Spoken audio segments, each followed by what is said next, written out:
Have you ever found yourself wondering about those vast, ancient mysteries that seem to whisper from the past? Like how a whole nation, seemingly stable for centuries, can suddenly erupt into a whirlwind of change, leaving behind a trail of unanswered questions and profound transformations. It's a bit like trying to solve a colossal historical jigsaw puzzle where half the pieces are missing and the rest are scattered across dusty archives and forgotten battlefields. And tonight, as the world outside quiets down and the gentle hum of your surroundings becomes a lullaby, we're going to slowly, piece by piece, put together the grand, sprawling narrative of the French Revolution. Before you get comfortable, take a moment to like the video and subscribe, but only if you genuinely enjoy what I do here. Do you listen to this while sleeping, cleaning your room, or walking the dog? Let me know. Some people use it to study, others to sleep. What about you? Now imagine France in the late 18th century. It was a legendary land, sprawling and ancient, ruled by a monarchy that had, for generations, embodied the very essence of divine right. King Louis XVII sat on the throne, a man born into immense power, yet seemingly ill-equipped to wield it in the turbulent times that were rapidly approaching. His queen, Marie Antoinette, an Austrian princess, was often seen as a symbol of royal extravagance, with stories of her lavish spending and indifferent attitude towards the struggles of the common people circulating through the cobbled streets of Paris and beyond. It was a society structured in a way that, looking back, seems almost unbelievably rigid. There were three main estates, like distinct layers of a very old cake.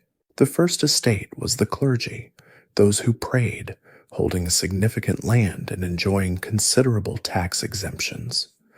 They were, in essence, closer to heaven, both spiritually and financially. The second estate consisted of the nobility, those who fought, owning vast estates, holding key positions in the military and government, and benefiting from a plethora of ancient privileges. They were the ones with the fancy titles and the ancestral homes, often living lives of opulent leisure, seemingly untouched by the mundane worries of daily existence. And then there was the third estate. This vast, diverse group comprised everyone else, from the poorest peasants scratching a living from the land to the burgeoning bourgeoisie, the merchants, lawyers, and doctors who were increasingly wealthy and educated, yet still lacked political power or social standing commensurate with their contributions to society. They were the backbone of France, the ones who truly made the country run, paying the overwhelming majority of taxes, yet possessing the least amount of influence.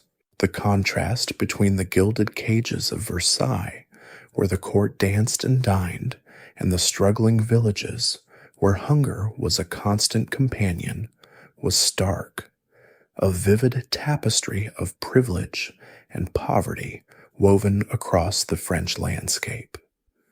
The Third Estate, despite its internal differences, was united by a shared sense of grievance. They bore the brunt of taxation, contributing to the upkeep of the privileged First and Second Estates, and funding the king's lavish lifestyle, as well as the costly wars of previous decades. Life for the average peasant was a continuous cycle of labor, often punctuated by poor harvests, disease, and the constant demand for taxes and feudal dues. The urban poor, too, lived a precarious existence, their lives teetering on the edge of destitution, particularly when bread prices soared. It's hard to imagine, in our modern world of instant information and widespread access, the sheer immobility of this ancient system. Your birth dictated your destiny, with little room for upward mobility, a kind of social quicksand that trapped generations. There was a lingering resentment, a low rumble of discontent that had been building for years, an unspoken understanding that this unsustainable structure couldn't last forever. It was a system ripe for disruption, waiting for a catalyst to ignite the smoldering embers of dissatisfaction into a roaring blaze. Historians still argue whether the inherent unfairness of the Ancien Regime was the sole, inevitable cause of the revolution, or if other factors, like specific economic crises or individual personalities, played a more pivotal role in tipping France over the edge. Regardless, the stage was undoubtedly set for something monumental. As the murmurs of discontent grew louder, a different kind of revolution was already stirring, not in the streets, but in the minds of thinkers across Europe. The Enlightenment.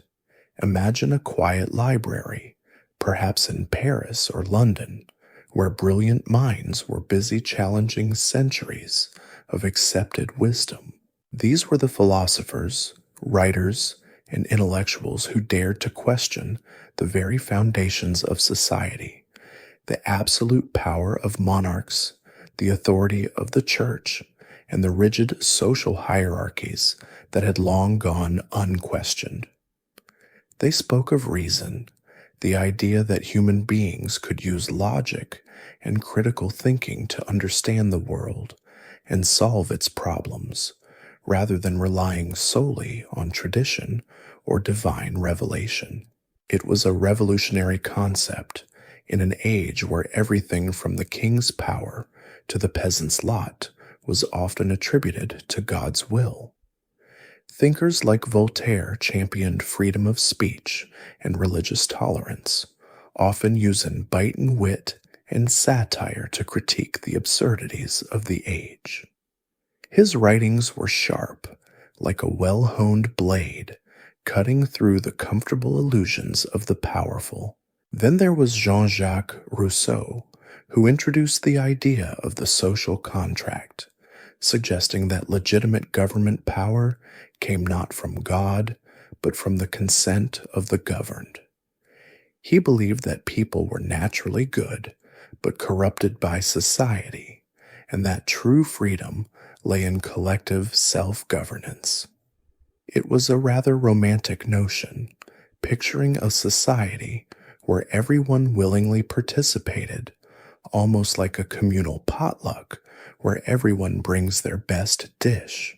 And of course, there was Baron de Montesquieu, who advocated for the separation of powers within government, proposing that authority should be divided among different branches, like legislative, executive, and judicial, to prevent any one part from becoming too tyrannical. It was a clever way to prevent a single person, say a king, from having absolute control over everything, a bit like having different chefs in a kitchen, each responsible for a different course, ensuring no single one spoils the whole meal. These ideas, though often debated in sophisticated salons and published in learned volumes, began to seep into wider society.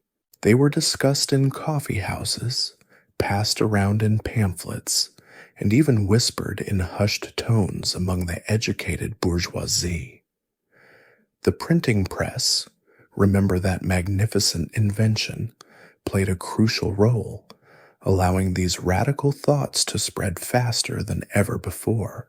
Suddenly, people were not just accepting their fate, they were beginning to ask why. Why should a king rule by divine right if his people were suffering? Why should one group enjoy immense wealth and privilege while another starved? The Enlightenment provided a language, a framework, and a powerful set of arguments for challenging the existing order. It gave intellectual ammunition to those who felt disenfranchised and oppressed. The American Revolution, which had recently concluded with the birth of a new republic across the Atlantic, served as a powerful, living example of these Enlightenment ideals put into practice.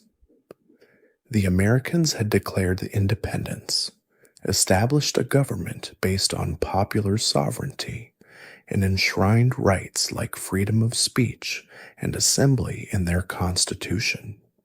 It was a beacon of hope, a tangible demonstration that change was not just a theoretical concept, but a practical possibility.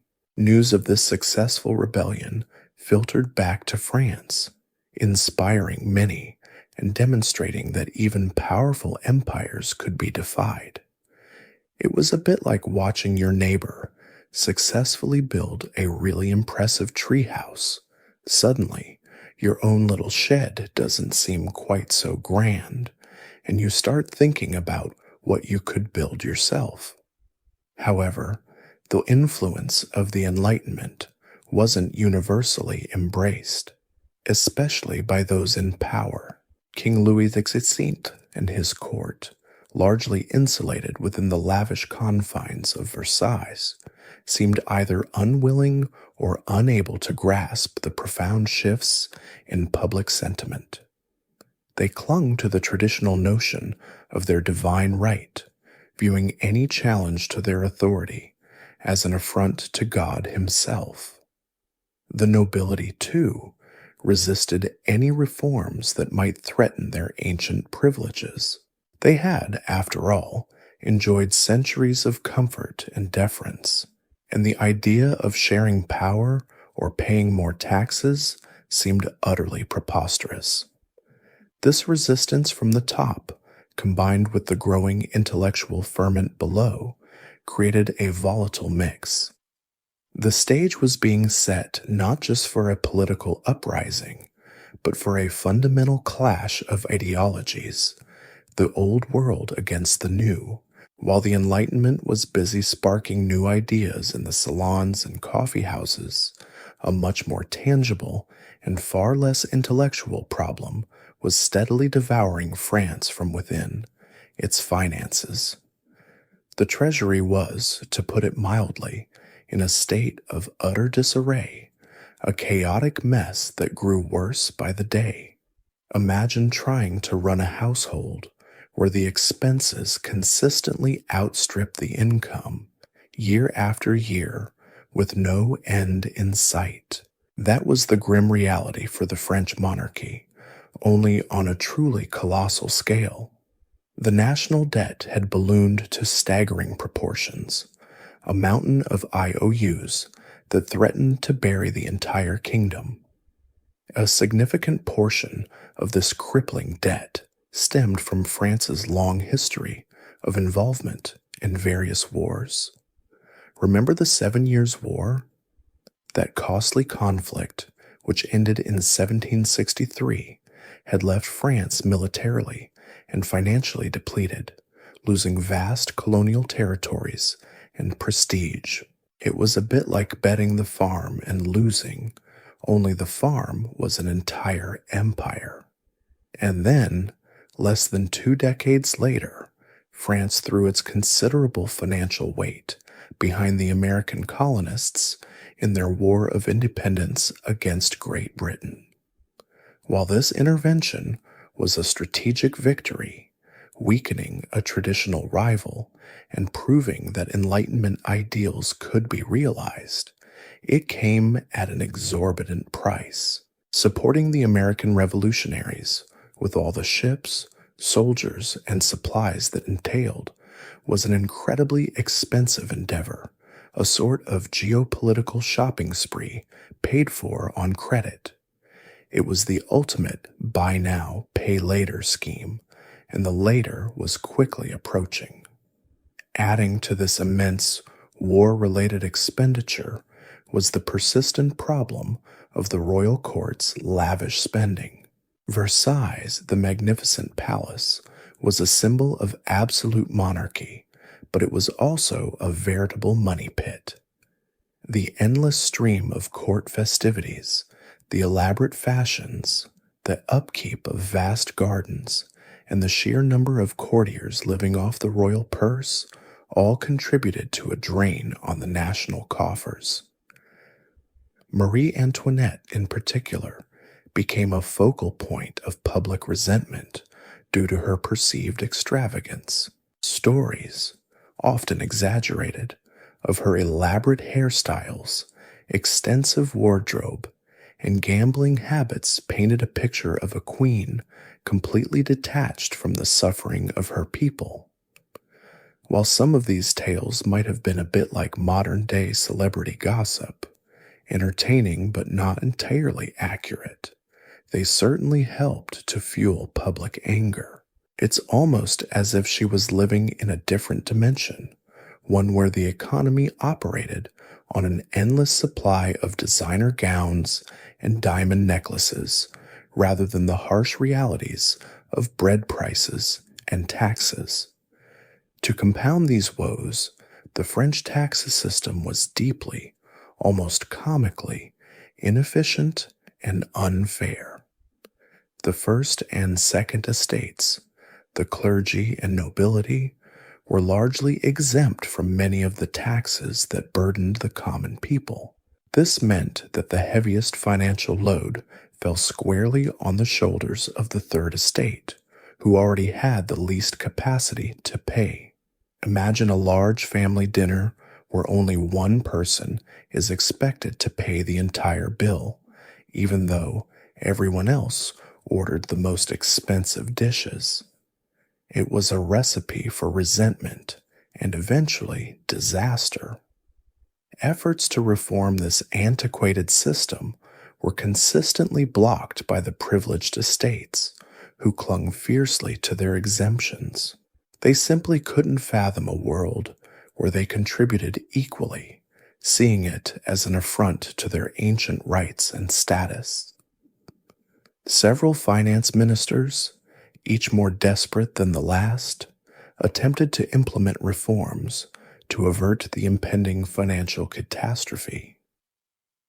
Men like Anne Robert Jacques Turgot and Jacques Necker bravely tried to introduce austerity measures, cut royal spending, and propose more equitable taxation. However, their efforts were met with fierce resistance from the entrenched interests of the court and the privileged classes. It seemed as though every time someone tried to plug one leak in the sinking ship, 10 more would appear. The king, though well-intentioned in some ways, often lacked the political will or the necessary ruthlessness to push through these unpopular but vital changes. He was caught between a rock and a hard place, or perhaps more accurately, between a furious public and a self-serving aristocracy. Historians still argue whether a truly strong monarch, perhaps one with a better grasp of public relations, could have navigated these turbulent financial waters without sparking a full-blown revolution, or if the system was simply too broken to mend. By the late 1780s, the national debt was so immense that a significant portion of the annual budget was simply going towards paying the interest on existing loans. It was a vicious cycle, a financial black hole that seemed to swallow up every attempt at a solution, leaving the monarchy with no option but to seek increasingly desperate measures.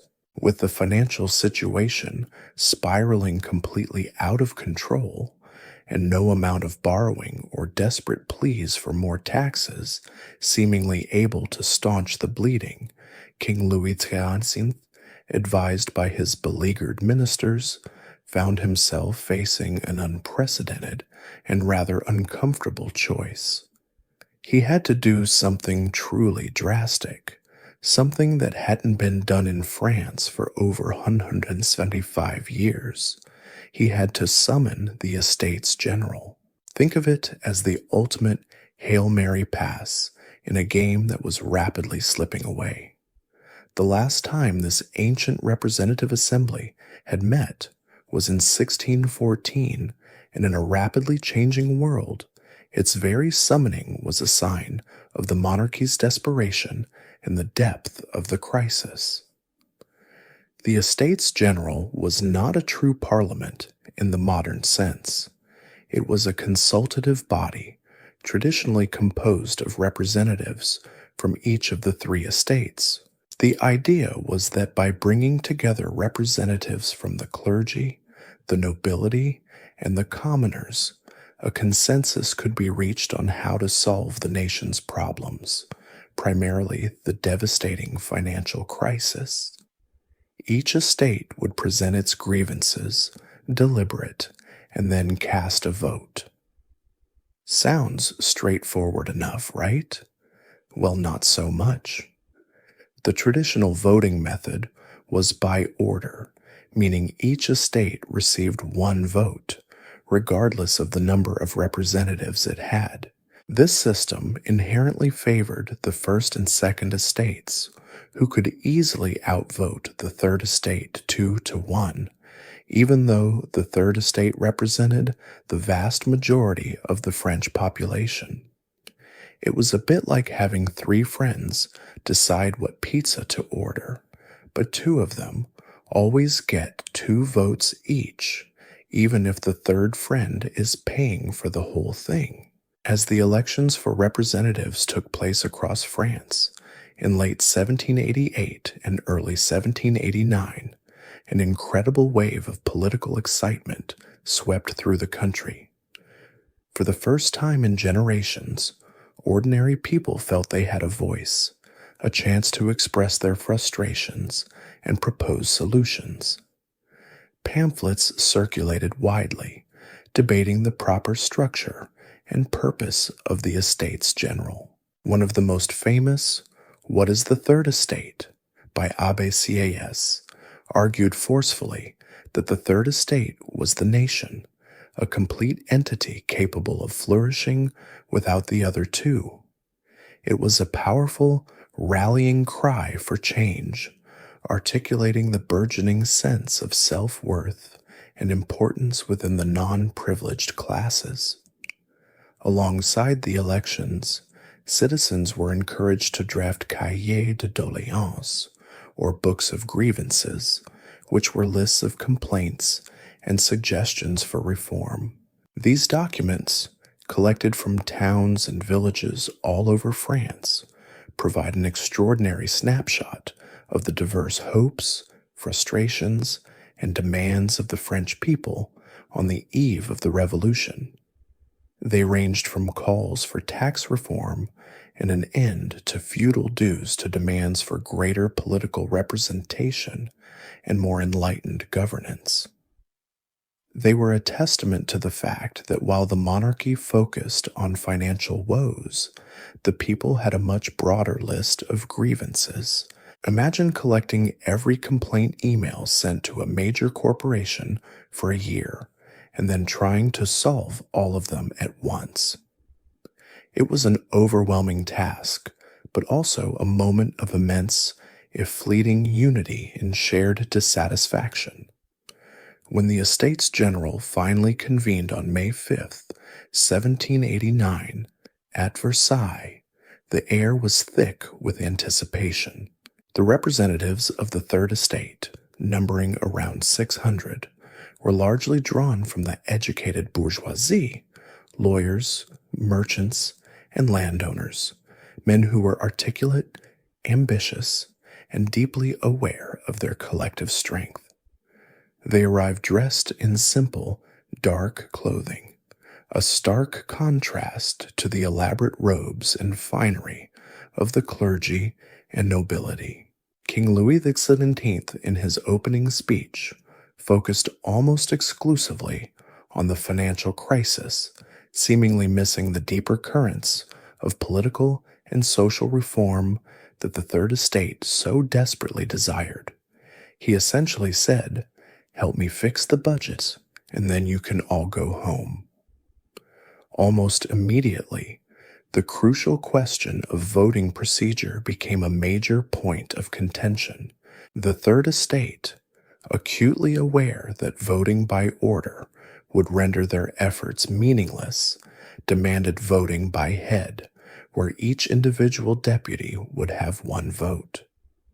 This would give them a significant advantage, as their numbers were roughly equal to the combined total of the First and Second Estates. The privileged orders naturally resisted this change, clinging to their traditional power structure. For weeks, deadlock ensued. The First and Second Estates continued to meet separately, while the Third Estate, refusing to legitimize the old system, also met on its own. This stalemate was more than just a procedural quibble. It was a fundamental clash over the very nature of political power in France. It revealed very quickly that the hopes for a swift, consensual resolution to the kingdom's problems were likely to be dashed against the rocks of centuries of entrenched privilege. Historians still debate whether Louis XVI genuinely failed to grasp the depth of the Third Estate's resolve, or if he was simply too beholden to the conservative elements within his court to concede on such a fundamental issue. The deadlock over voting, or rather the very essence of power, dragged on for weeks. The representatives of the Third Estate, remember those articulate and increasingly frustrated bourgeois gentlemen, found themselves in a unique position. They represented the vast majority of the French population, yet they were being stonewalled by the privileged First and Second Estates who clung to their ancient voting rights. It was like watching a frustrating committee meeting where one tiny faction can endlessly block the will of the overwhelming majority. The patience of the Third Estate, and indeed of the broader public, was wearing thin. On June 17th, 1789, a pivotal moment arrived, a true turning point in the early days of the Revolution.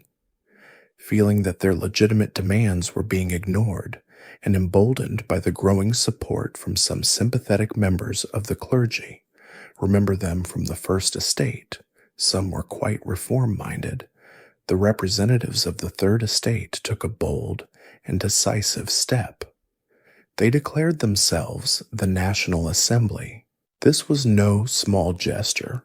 It was a revolutionary act, essentially proclaiming that they, and not the king or the traditional Estates General, represented the true sovereign will of the French nation. It was a unilateral declaration of power, a kind of political mic drop that echoed through the halls of Versailles. 3 days later, on June 20th, 1789, the newly self-proclaimed National Assembly arrived at their usual meeting hall, only to find it locked and guarded by royal troops. The official excuse was that the hall was being prepared for a royal session, but to the deputies, it felt like a deliberate attempt to shut them down, to stifle their burgeoning voice. This perceived insult, this blatant obstruction, only solidified their resolve. They refused to be dispersed. Instead, they quickly relocated to a nearby indoor tennis court, a rather unassuming venue for such a monumental historical event. There, in that tennis court, surrounded by dusty rackets and probably the lingering scent of sweat and ambition, they took an oath that would forever be etched into the annals of history, the tennis court oath. With impassioned speeches and fervent shouts, they swore never to separate and to reassemble wherever circumstances require until the constitution of the kingdom is established and consolidated upon solid foundations. Imagine the scene. Hundreds of men, their faces grimly determined, raising their hands in unison, making a solemn vow that they would not yield until they had given France a written constitution, a framework for a new political order. It was a moment of incredible unity and defiance, a powerful statement that sovereignty resided not with the monarch, but with the nation itself. It was, in many ways, the true birth of the French Revolution as a determined, organized movement for political change. The king, Louis XVI, was initially bewildered by this unprecedented act of defiance. He had hoped to assert his authority at the upcoming royal session, perhaps by offering some minor concessions while reasserting the traditional order. When the royal session finally took place on June 23rd, Louis attempted to annul the National Assembly's declarations and ordered the three estates to resume their separate deliberations. He tried to project an image of unwavering authority, but the moment for such pronouncements had arguably passed. The response from the National Assembly was immediate and resolute.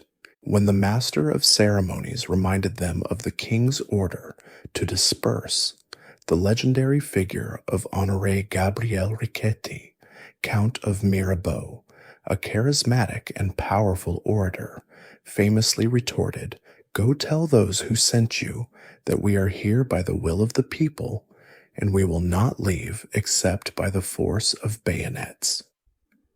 It was a dramatic confrontation, and the king, surprisingly, did not press the issue. Perhaps he lacked the stomach for direct military confrontation at this early stage, or perhaps his advisors urged caution. Whatever the reason, the royal troops did not intervene. This inaction was a crucial misstep for the monarchy, as it effectively signaled a tacit recognition of the National Assembly's legitimacy and emboldened the revolutionaries even further. Soon after, a significant number of liberal nobles and more clergy, recognizing the unstoppable momentum of the National Assembly, began to join its ranks. Faced with this growing defection and the undeniable will of the Assembly, Louis XVI eventually, and perhaps reluctantly, capitulated. On June 27th, he formally ordered the remaining representatives of the First and Second Estates to join the National Assembly. It seemed for a brief moment that a peaceful, constitutional resolution might be possible. The mood in Paris, though still tense, was filled with a cautious optimism. The common people had, through their representatives, seemingly achieved a major victory without shedding a drop of blood. Historians still argue whether Louis XVI's concession at this moment was a genuine attempt at compromise or a tactical retreat to buy time, hoping to reassert his authority later. Regardless, the tennis court oath and the subsequent unification of the estates into the National Assembly irrevocably shifted the balance of power, marking the end of absolute monarchy in France and the dawn of a new, uncertain era. The old order, for the first time in centuries, had bent, perhaps even broken. Even though the National Assembly had seemingly achieved a major victory by uniting and forcing the king's hand, the atmosphere in Paris remained incredibly tense, like a kettle slowly coming to a boil. The cautious optimism that followed the tennis court oath was quickly overshadowed by growing suspicion and fear. Rumors, those fast-traveling, shapeless things, began to swirl through the city. Rumors that the king, despite his concessions, was secretly massing troops around Paris and Versailles, preparing to forcibly dissolve the National Assembly and crush the burgeoning revolution. It felt a bit like a game of political poker, where one side says they're folding, but then you see them secretly stacking more chips. The economic situation, which was the original catalyst for summoning the Estates General, had not improved. Bread prices remained astronomically high, pushing ordinary Parisians, especially the working poor, to the brink of starvation. A good harvest might alleviate some immediate suffering, but the systemic issues were far deeper. When the news broke that Louis XVI had dismissed Jacques Necker, his popular finance minister, who was seen as sympathetic to the Third Estate, it was the spark that ignited the tinderbox. Necker was, for many, the last hope for peaceful reform, and his dismissal was interpreted as a clear sign that the king intended to resort to force. The people felt betrayed, their hopes for a better future suddenly snatched away. The dismissal of Necker, combined with the visible presence of royal troops, particularly foreign mercenaries, around the capital, plunged Paris into open agitation. Orators, often self-appointed, stood on street corners, passionately urging citizens to arm themselves and defend the National Assembly. Crowds gathered, growing larger and more agitated by the hour.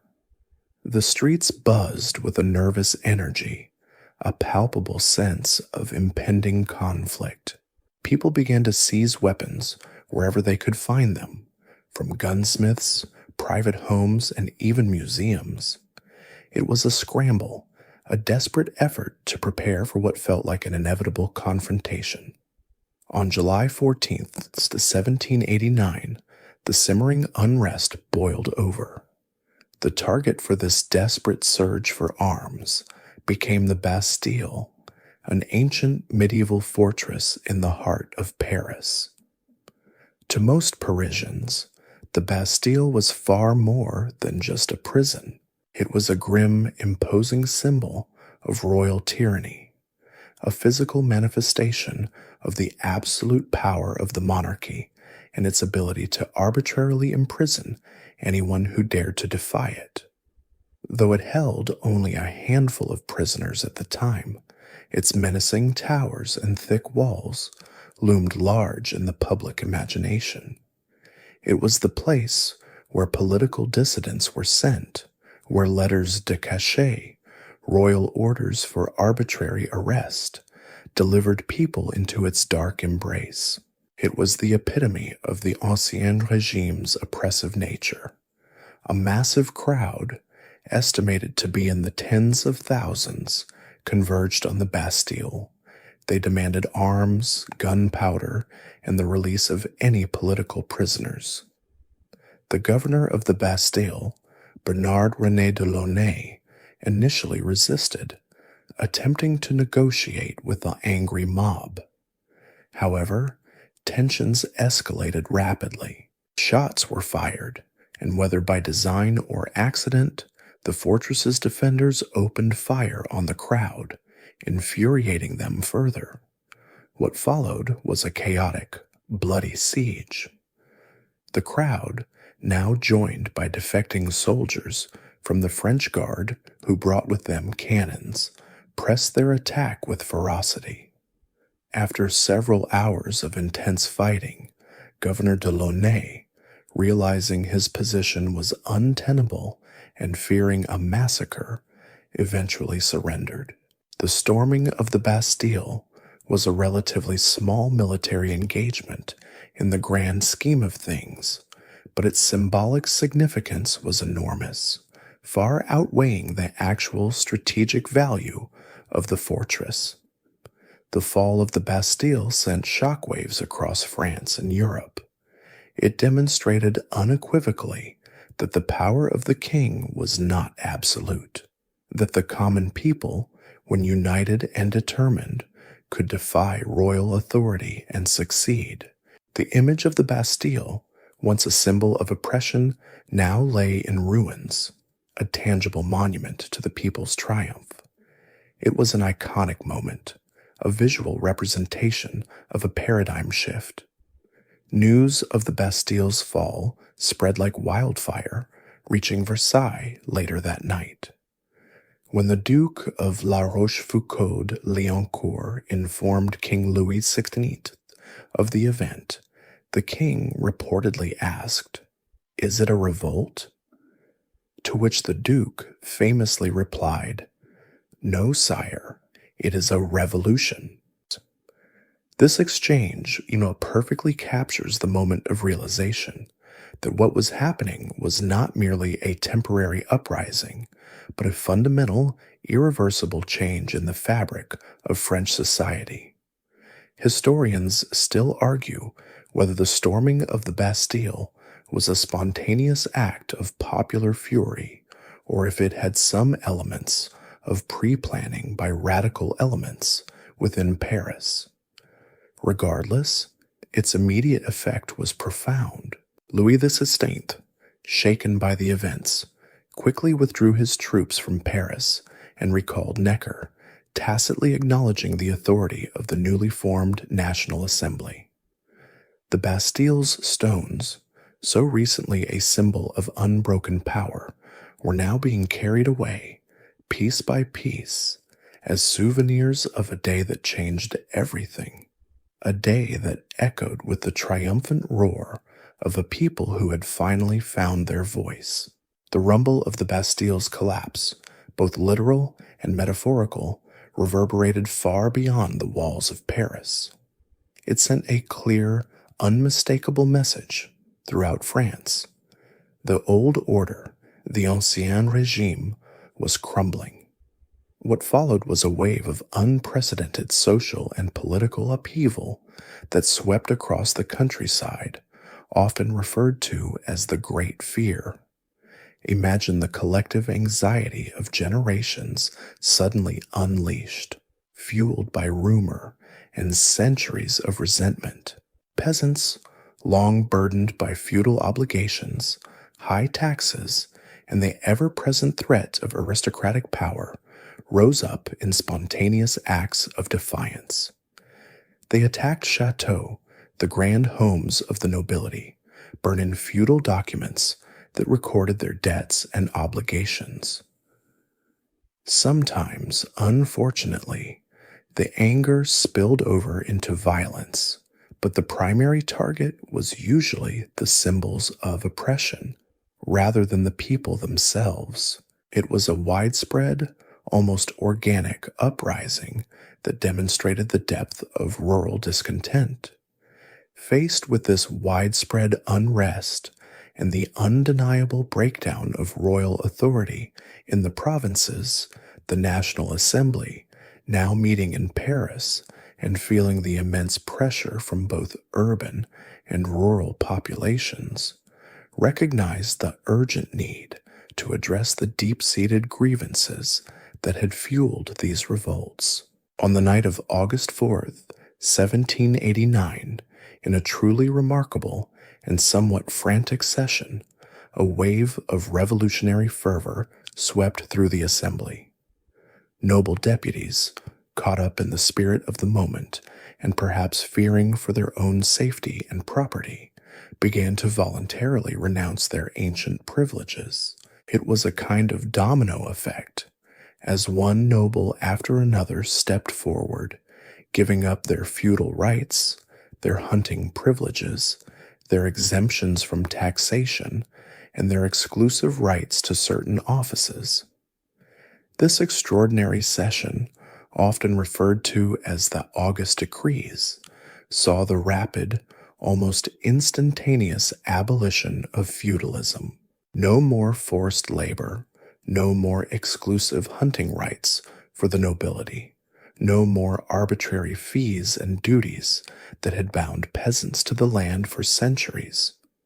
It was a complete dismantling of the legal and social framework that had underpinned aristocratic power. Imagine a centuries-old building, seemingly indestructible, suddenly having its foundational pillars kicked out from underneath it. This wasn't just a reform, it was a revolution from above, an acknowledgement that the age of inherited privilege, at least in its most overt forms, was over. Historians still argue whether these renunciations were genuinely born of idealistic conviction or pragmatic fear, but their impact was undeniable.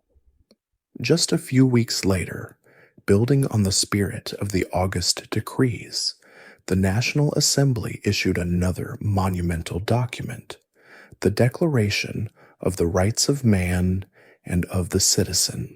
Drafted largely by the Marquis de Lafayette, with input from Thomas Jefferson, who was then the U.S. ambassador to France, this document was a powerful articulation of Enlightenment ideals.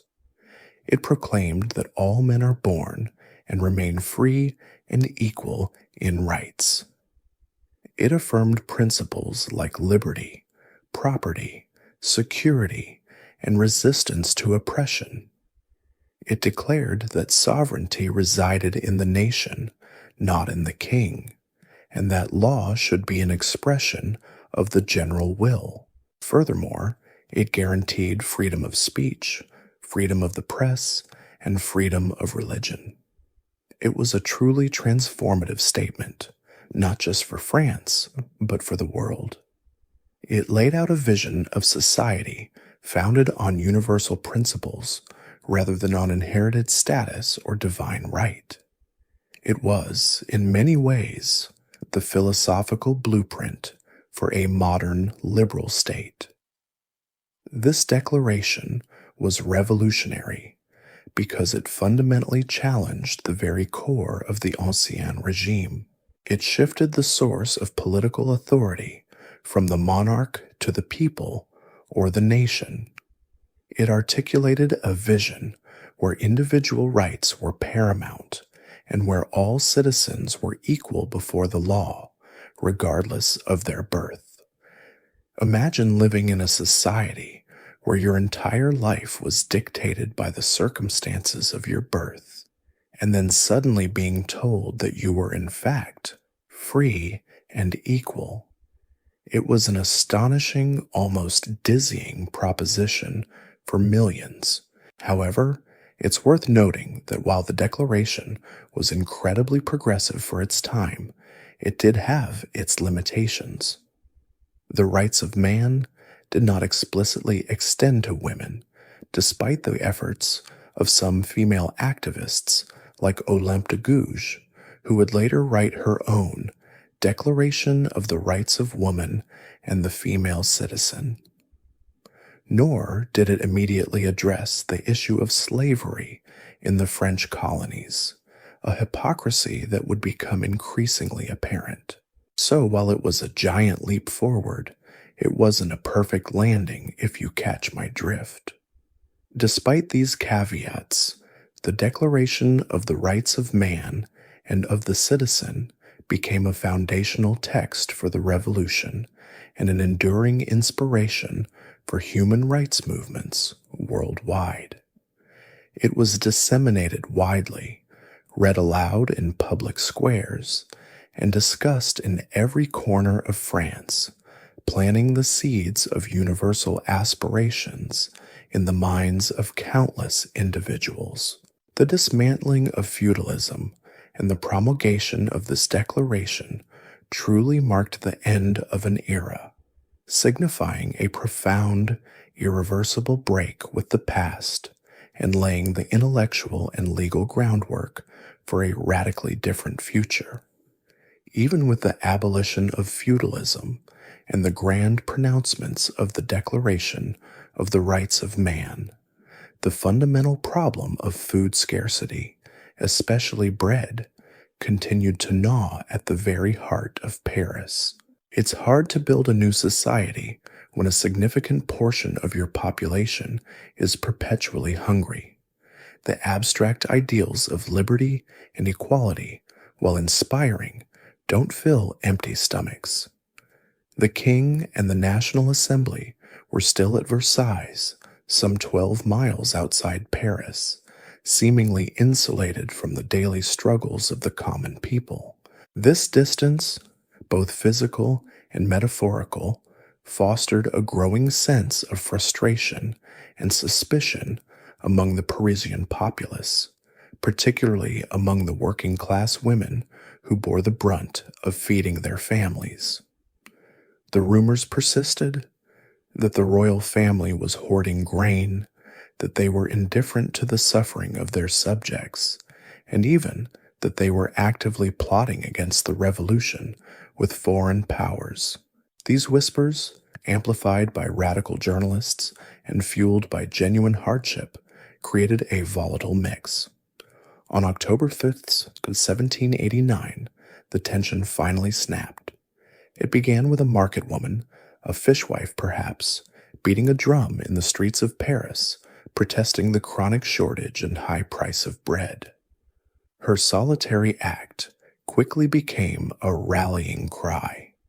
Soon, thousands of women, armed with kitchen knives, pikes, and whatever makeshift weapons they could find, began to march. They were the backbone of their families, the ones who faced the empty bread baskets every day, and their desperation had reached its breaking point.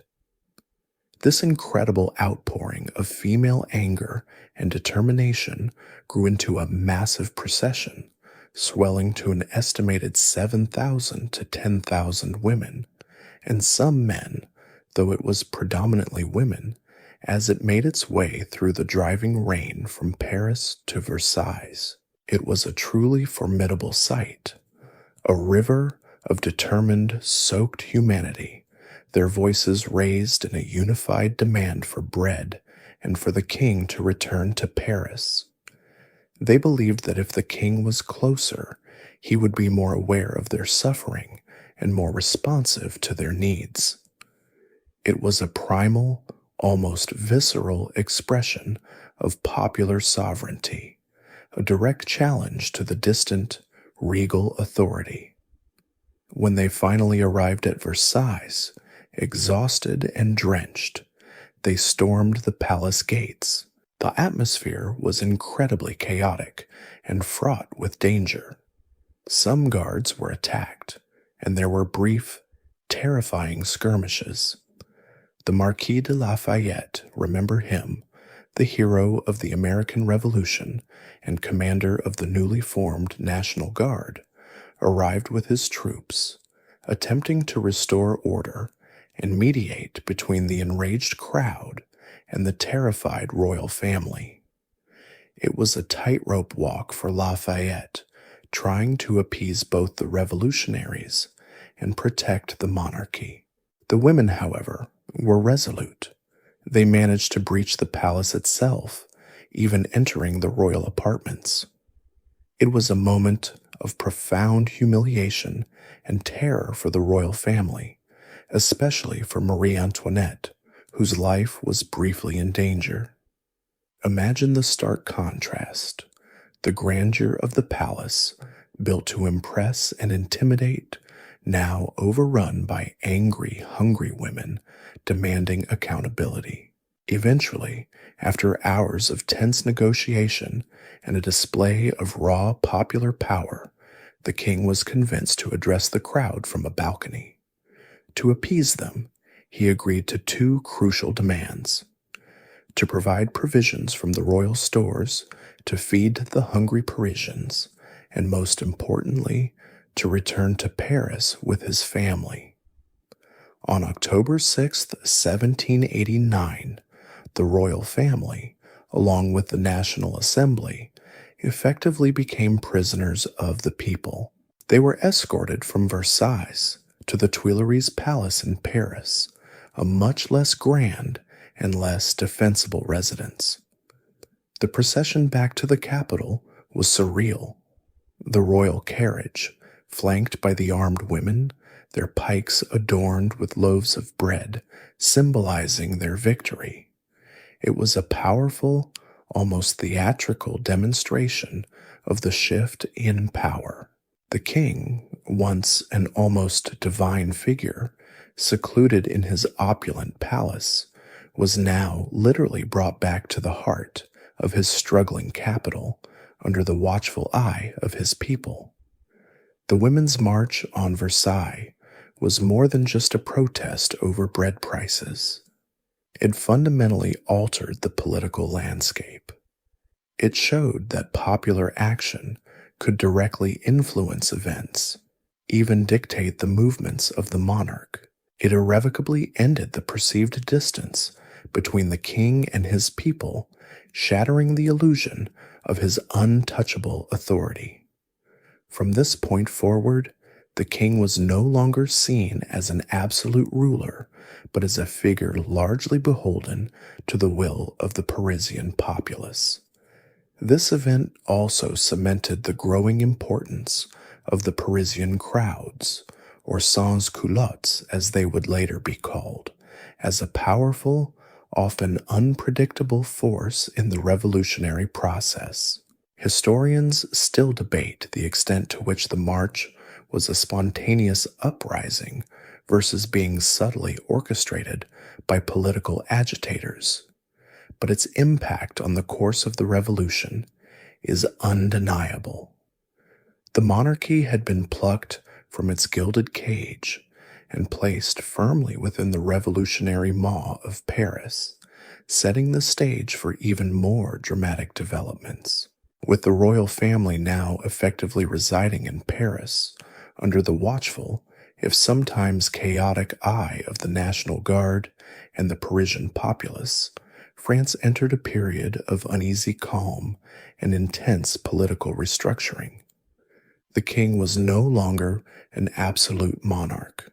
He was a king in Paris, a kind of gilded symbol whose every move was scrutinized. The National Assembly, having solidified its position, now turned its full attention to the monumental task of drafting a new constitution and completely overhauling French society. It was a time of grand ambitions, of trying to build a new nation from the ground up, a bit like trying to construct a magnificent new skyscraper on the foundations of a very old, very wobbly church. The Assembly embarked on a series of sweeping reforms designed to dismantle the remnants of the Ancien Regime and create a more rational, equitable society. They reorganized the administration of the country, replacing the old provinces with 83 more uniform departments, a move intended to break down regional loyalties and create a more centralized national identity. They also reformed the judicial system, establishing new courts and introducing the principle of elected judges, a radical departure from the old system where justice was often administered by corrupt or aristocratic appointees. Even the church, that ancient and powerful institution, was not spared. The civil constitution of the clergy, passed in 1790, sought to bring the Catholic Church in France under state control. Bishops and priests were to be elected by citizens and paid by the state, and they were required to swear an oath of loyalty to the nation. This was a hugely controversial measure, deeply dividing the clergy and many devout Catholics, creating a schism between those who accepted the oath and those who refused, often called non-juring priests. It was a moment where religious conviction clashed head-on with revolutionary zeal, and it would have long-lasting, often violent, consequences. Despite these reforms, the king, Louis XVI, found his position increasingly untenable. His power had been drastically curtailed, his finances were controlled by the Assembly, and he was, in essence, a constitutional monarch, a figurehead rather than an absolute ruler. He resented his diminished role, feeling like a caged bird, constantly under surveillance. His deepest desires lay in restoring the traditional authority of the monarchy, and he increasingly viewed the revolutionary changes as a dangerous affront to his divine right and the stability of France. His wife, Marie Antoinette, was even more adamantly opposed to the revolution, urging her husband to resist and seek outside help. She saw the revolutionaries as a rabble, an ungrateful mob. This simmering resentment within the royal family eventually led to a desperate and ill-fated plan. In June 1791, Louis XVI, Marie Antoinette, and their children made a bold attempt to flee Paris and escape to the royalist stronghold of Montmédy, near the border with the Austrian Netherlands, where they hoped to rally loyal troops and perhaps even solicit aid from other European monarchies. It was a meticulously planned escape, or so they hoped, involving disguises and a specially prepared carriage. The idea was to reach safety, then return with an army to crush the revolution and restore the monarchy to its former glory. However, the escape was riddled with miscalculations and unfortunate coincidences. The royal family, accustomed to luxury, moved too slowly, their elaborate carriage drawing unwanted attention. At a stop in the small town of Varennes, a postmaster, Jean-Baptiste Drouet, recognized the king from his likeness on a new assignat, the revolutionary paper currency.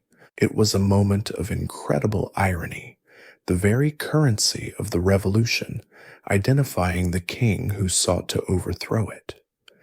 The alarm was raised, and the royal family was apprehended. The flight to Varennes was a monumental turning point. When the royal family was brought back to Paris under heavy guard, the journey back was grim. They were met by sullen, silent crowds, a stark contrast to the initial revolutionary fervor. The sense of betrayal among the populace was palpable. Before Varennes, many still held onto the hope that the king, despite his flaws, could be a part of the new constitutional order. After Varennes, that illusion was shattered. His attempt to flee was seen as an act of treason, an undeniable demonstration that he was fundamentally opposed to the revolution and the will of the people. It confirmed the worst suspicions of the radicals that the king was actively conspiring against his own nation. This failed escape profoundly impacted public trust in the monarchy. It stripped Louis XVI of any remaining popular support and strengthened the hand of the Republican factions, who had long argued that a king was incompatible with a truly free France. The cry for a republic, once a fringe idea, began to gain significant traction. It was no longer just about reforming the monarchy. It was increasingly about abolishing it entirely. Historians still debate whether a successful escape might have fundamentally altered the course of the revolution, perhaps leading to an earlier foreign intervention or a more protracted civil war. But as it happened, the flight to Varennes effectively sealed the fate of the monarchy, paving the way for a radicalization of the revolution and the eventual demise of the king himself. The royal bird, having tried to escape its cage, now found the bars even tighter, and the once admiring glances of its captors turned into glares of distrust and anger. The dramatic failure of the flight to Varennes shattered the fragile illusion of a workable constitutional monarchy and plunged France into a period of even greater instability and ideological division. The king, remember, was now viewed with deep suspicion, even outright hostility, by a significant portion of the populace. His actions had confirmed the radicals' worst fears. He was not to be trusted, and his loyalty lay not with the new France, but with the old absolute order.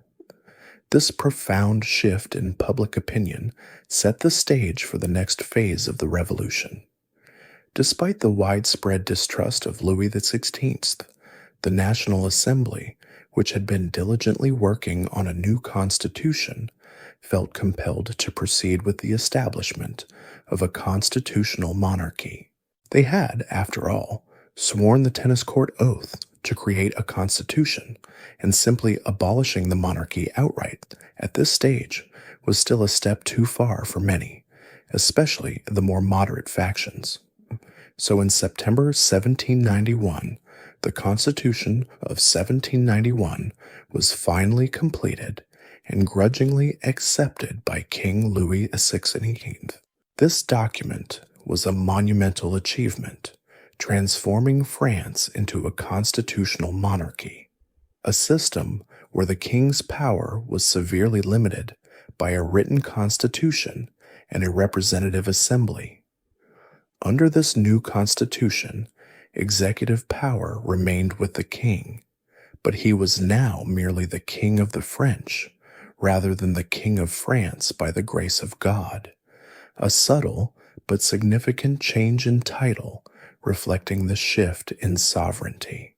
His ability to initiate laws, declare war, or negotiate treaties was curtailed, subject to the approval of the legislative body.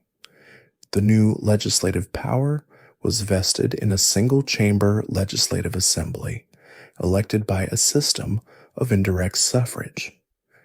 While this was a step towards popular representation, it was not universal.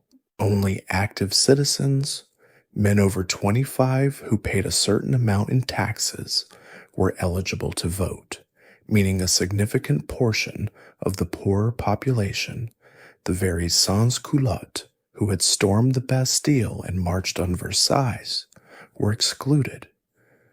It was a compromise, an attempt to balance revolutionary ideals with a degree of social order and property-based representation.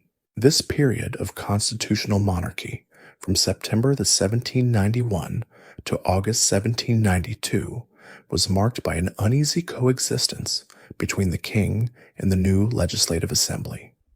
The assembly itself was deeply divided into various political factions, each with its own vision for France. On one side were the feuillants, moderates who genuinely believed in the constitutional monarchy and sought to stabilize the revolution.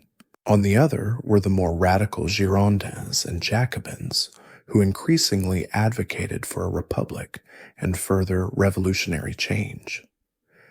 These groups often clashed fiercely in debates, reflecting the growing polarization of French society.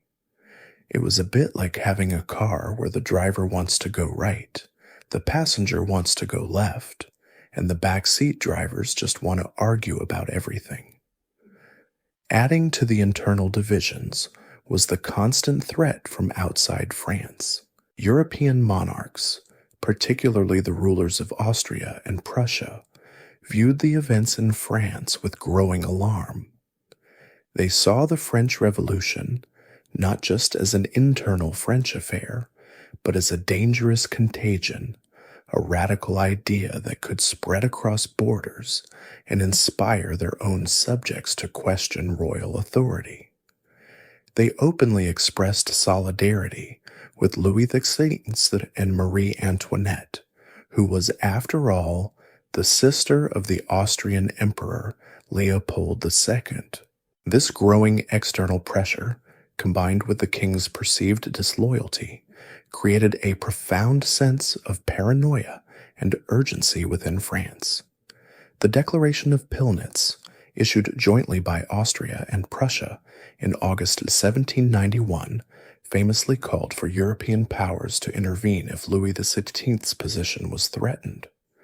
While intended as a deterrent, it was interpreted by many in France as an open threat of war and further fueled revolutionary fervor. It was like a giant official keep out sign, except instead of deterring, it just made everyone want to push harder. This perceived foreign interference, coupled with the internal divisions, pushed France inexorably towards a larger conflict. Many radicals, especially the Girondins, actually welcomed the idea of war, believing it would expose traitors, unite the nation, and spread revolutionary ideals across Europe. They believed a war would be a kind of purification, a crucible from which a truly republican France would emerge. However, the king also secretly hoped for war, though for entirely different reasons. He believed that France's unprepared army would be swiftly defeated, leading to foreign intervention that would restore him to his full, absolute power. This secret hope, remember, directly contradicted his public acceptance of the Constitution, further highlighting his duplicity in the eyes of many. Historians still argue whether the constitutional monarchy established in 1791 had any real chance of survival, given the king's inherent opposition and the radicalization of various factions, or if it was always destined to be a temporary, transitional phase. Regardless, the period of constitutional monarchy was brief, a short-lived experiment caught between the fading embers of absolute rule and the rapidly accelerating flames of radical republicanism, leading directly to the inevitable clash that would define the next bloody chapter of the revolution. The uneasy peace of the constitutional monarchy, already strained by the king's attempted flight and the deep political divisions within the legislative assembly, was finally shattered by the escalating threat of foreign intervention. The monarchs of Europe, viewing the French Revolution as a dangerous ideological plague, were growing increasingly agitated. The Declaration of Pillnitz, that veiled threat from Austria and Prussia, had been just the beginning. Émigrés, French nobles who had fled the revolution, were actively lobbying foreign courts, urging them to intervene and restore the Bourbon monarchy to its former absolute power. They painted a picture of chaos and anarchy, exaggerating the dangers to order and property. It was a well-funded, persistent lobbying effort, almost like a disgruntled former employee, trying to convince everyone that their old company was about to collapse. Within France, the calls for war grew louder, but for vastly different reasons, depending on who was shouting. The more radical elements, particularly the Girondins within the Legislative Assembly, were fervent proponents of war. They believed that a conflict with the despotic powers of Europe would expose the true enemies of the revolution, unite the nation against a common foe, and perhaps most importantly, spread the ideals of liberty and equality across the continent. They envisioned a grand crusade, a revolutionary war to liberate the oppressed peoples of Europe from their tyrannical rulers. It was a rather optimistic, perhaps even naive view of international relations, assuming that other nations would simply welcome French armies as liberators. Conversely, King Louis XVI and his inner circle also secretly desired war, but for diametrically opposed reasons. They hoped that a war, especially an inevitable defeat, would lead to foreign powers invading France, crushing the revolution and restoring the king to his absolute authority. He believed that the revolutionary army was weak and inexperienced, no match for the professional armies of Austria and Prussia. This duplicity on the part of the king, secretly wishing for his own nation's defeat, further highlights the profound disconnect between the monarchy and the revolutionary aspirations of its people. On April the 20th, 1792, after much debate and amidst a wave of patriotic fervor, the Legislative Assembly, under the urging of the Girondins, declared war on Austria. Prussia, a close ally of Austria, soon joined the conflict, marking the beginning of the War of the First Coalition. This was not just a skirmish. It was the start of a series of conflicts that would engulf Europe for over 2 decades. The declaration was met with a mix of excitement and apprehension. Many genuinely believed in the cause, while others worried about France's preparedness. Initially, the war went disastrously for France. The French army, riddled with desertions, lacking experienced officers, many of whom had emigrated, and disorganized by the revolutionary changes, suffered a series of humiliating defeats. The foreign armies, particularly the well-disciplined Prussians, advanced rapidly into French territory. This military setback fueled paranoia within France. Who was to blame? The immediate suspects were, of course, the internal enemies, the aristocratic officers, the non-juring priest, and most ominously, the king himself. The defeat seemed to confirm the widespread suspicion that the king was actively colluding with the enemy, orchestrating France's defeat from within. The military crisis led directly to a dramatic radicalization of the revolution. The sans-culottes of Paris, those working-class citizens, remember them, who had already played a crucial role in the storming of the Bastille and the Women's March, became an increasingly powerful and vocal force. They were driven by a combination of genuine patriotism, economic hardship, and a deep-seated distrust of the monarchy and the aristocracy.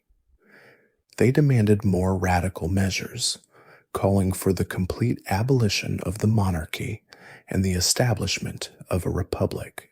The fear of invasion and the belief in royal treason culminated in the events of August 10th, 1792. Infuriated by the king's perceived treachery and emboldened by the Brunswick Manifesto, a declaration by the commander of the Allied armies threatening severe retribution if the French royal family was harmed, a massive armed mob led by radical elements from the Parisian sections and revolutionary federates from Marseille, whose marching song would become France's national anthem, stormed the Tuileries Palace, where the royal family resided. The Swiss Guards, loyal defenders of the king, put up a fierce but ultimately futile resistance. It was a bloody, brutal assault, leaving hundreds dead on both sides. The king and his family, seeking refuge, fled to the nearby Legislative Assembly, hoping for protection. However, the Assembly, now under immense pressure from the armed populace, could no longer protect him. Under duress, the Legislative Assembly voted to suspend the king from his functions, effectively ending the constitutional monarchy. Louis XVI and his family were imprisoned in the Temple fortress, their fate now hanging by a thread. The storming of the Tuileries Palace was a decisive blow, a violent coup that marked the end of the monarchy in France and the beginning of the most radical phase of the revolution. Historians still argue whether the war was an inevitable outcome, given the ideological clash between revolutionary France and monarchical Europe, or if it was hastened by the ambitions of specific factions within the Assembly. Regardless, the war transformed the French Revolution from an internal political struggle into a continent-wide conflict, and in doing so, it unleashed forces that would reshape France, and indeed all of Europe, for decades to come. The events of August 10th, 1792, and the storming of the Tuileries Palace had completely overturned the political order in France. The monarchy was effectively gone, the king and his family imprisoned, and the Legislative Assembly, once a symbol of revolutionary reform, was now seen as too moderate by the increasingly radical elements in Paris. The fall of the monarchy left a power vacuum, and into this void stepped the Paris Commune, a revolutionary municipal government that had gained immense power through its leadership of the August 10th insurrection.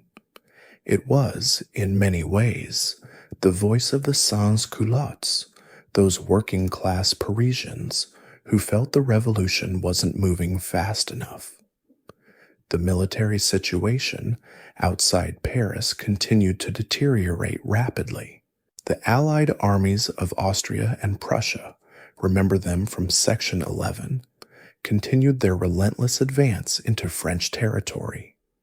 News of the fall of key fortresses like Longwy and Verdun, which were seen as crucial defenses against invasion, sent waves of panic and fury through the capital. It felt as if the enemy was at the gates, and the fear of a royalist counter-revolution, perhaps aided by traitors within, became almost unbearable. Imagine the collective anxiety, the gnawing dread of a city convinced it was about to be overrun by hostile forces, potentially restoring the very system they had fought so hard to dismantle. This intense pressure cooker environment fostered an atmosphere of extreme suspicion and paranoia. Amidst this chaos and fear, a sinister belief took hold that the prisons of Paris were teeming with counter-revolutionaries, aristocratic plotters, and non-juring priests who were just waiting for the approaching enemy armies to liberate them and unleash a wave of terror against the revolutionaries. This was a narrative powerfully pushed by radical journalists and agitators like Jean-Paul Marat, whose newspaper L'Ami du Peuple, the Friend of the People, constantly fanned the flames of suspicion and called for swift, decisive action against perceived enemies within. His fiery rhetoric was incredibly influential, almost hypnotic in its ability to stir up the crowds.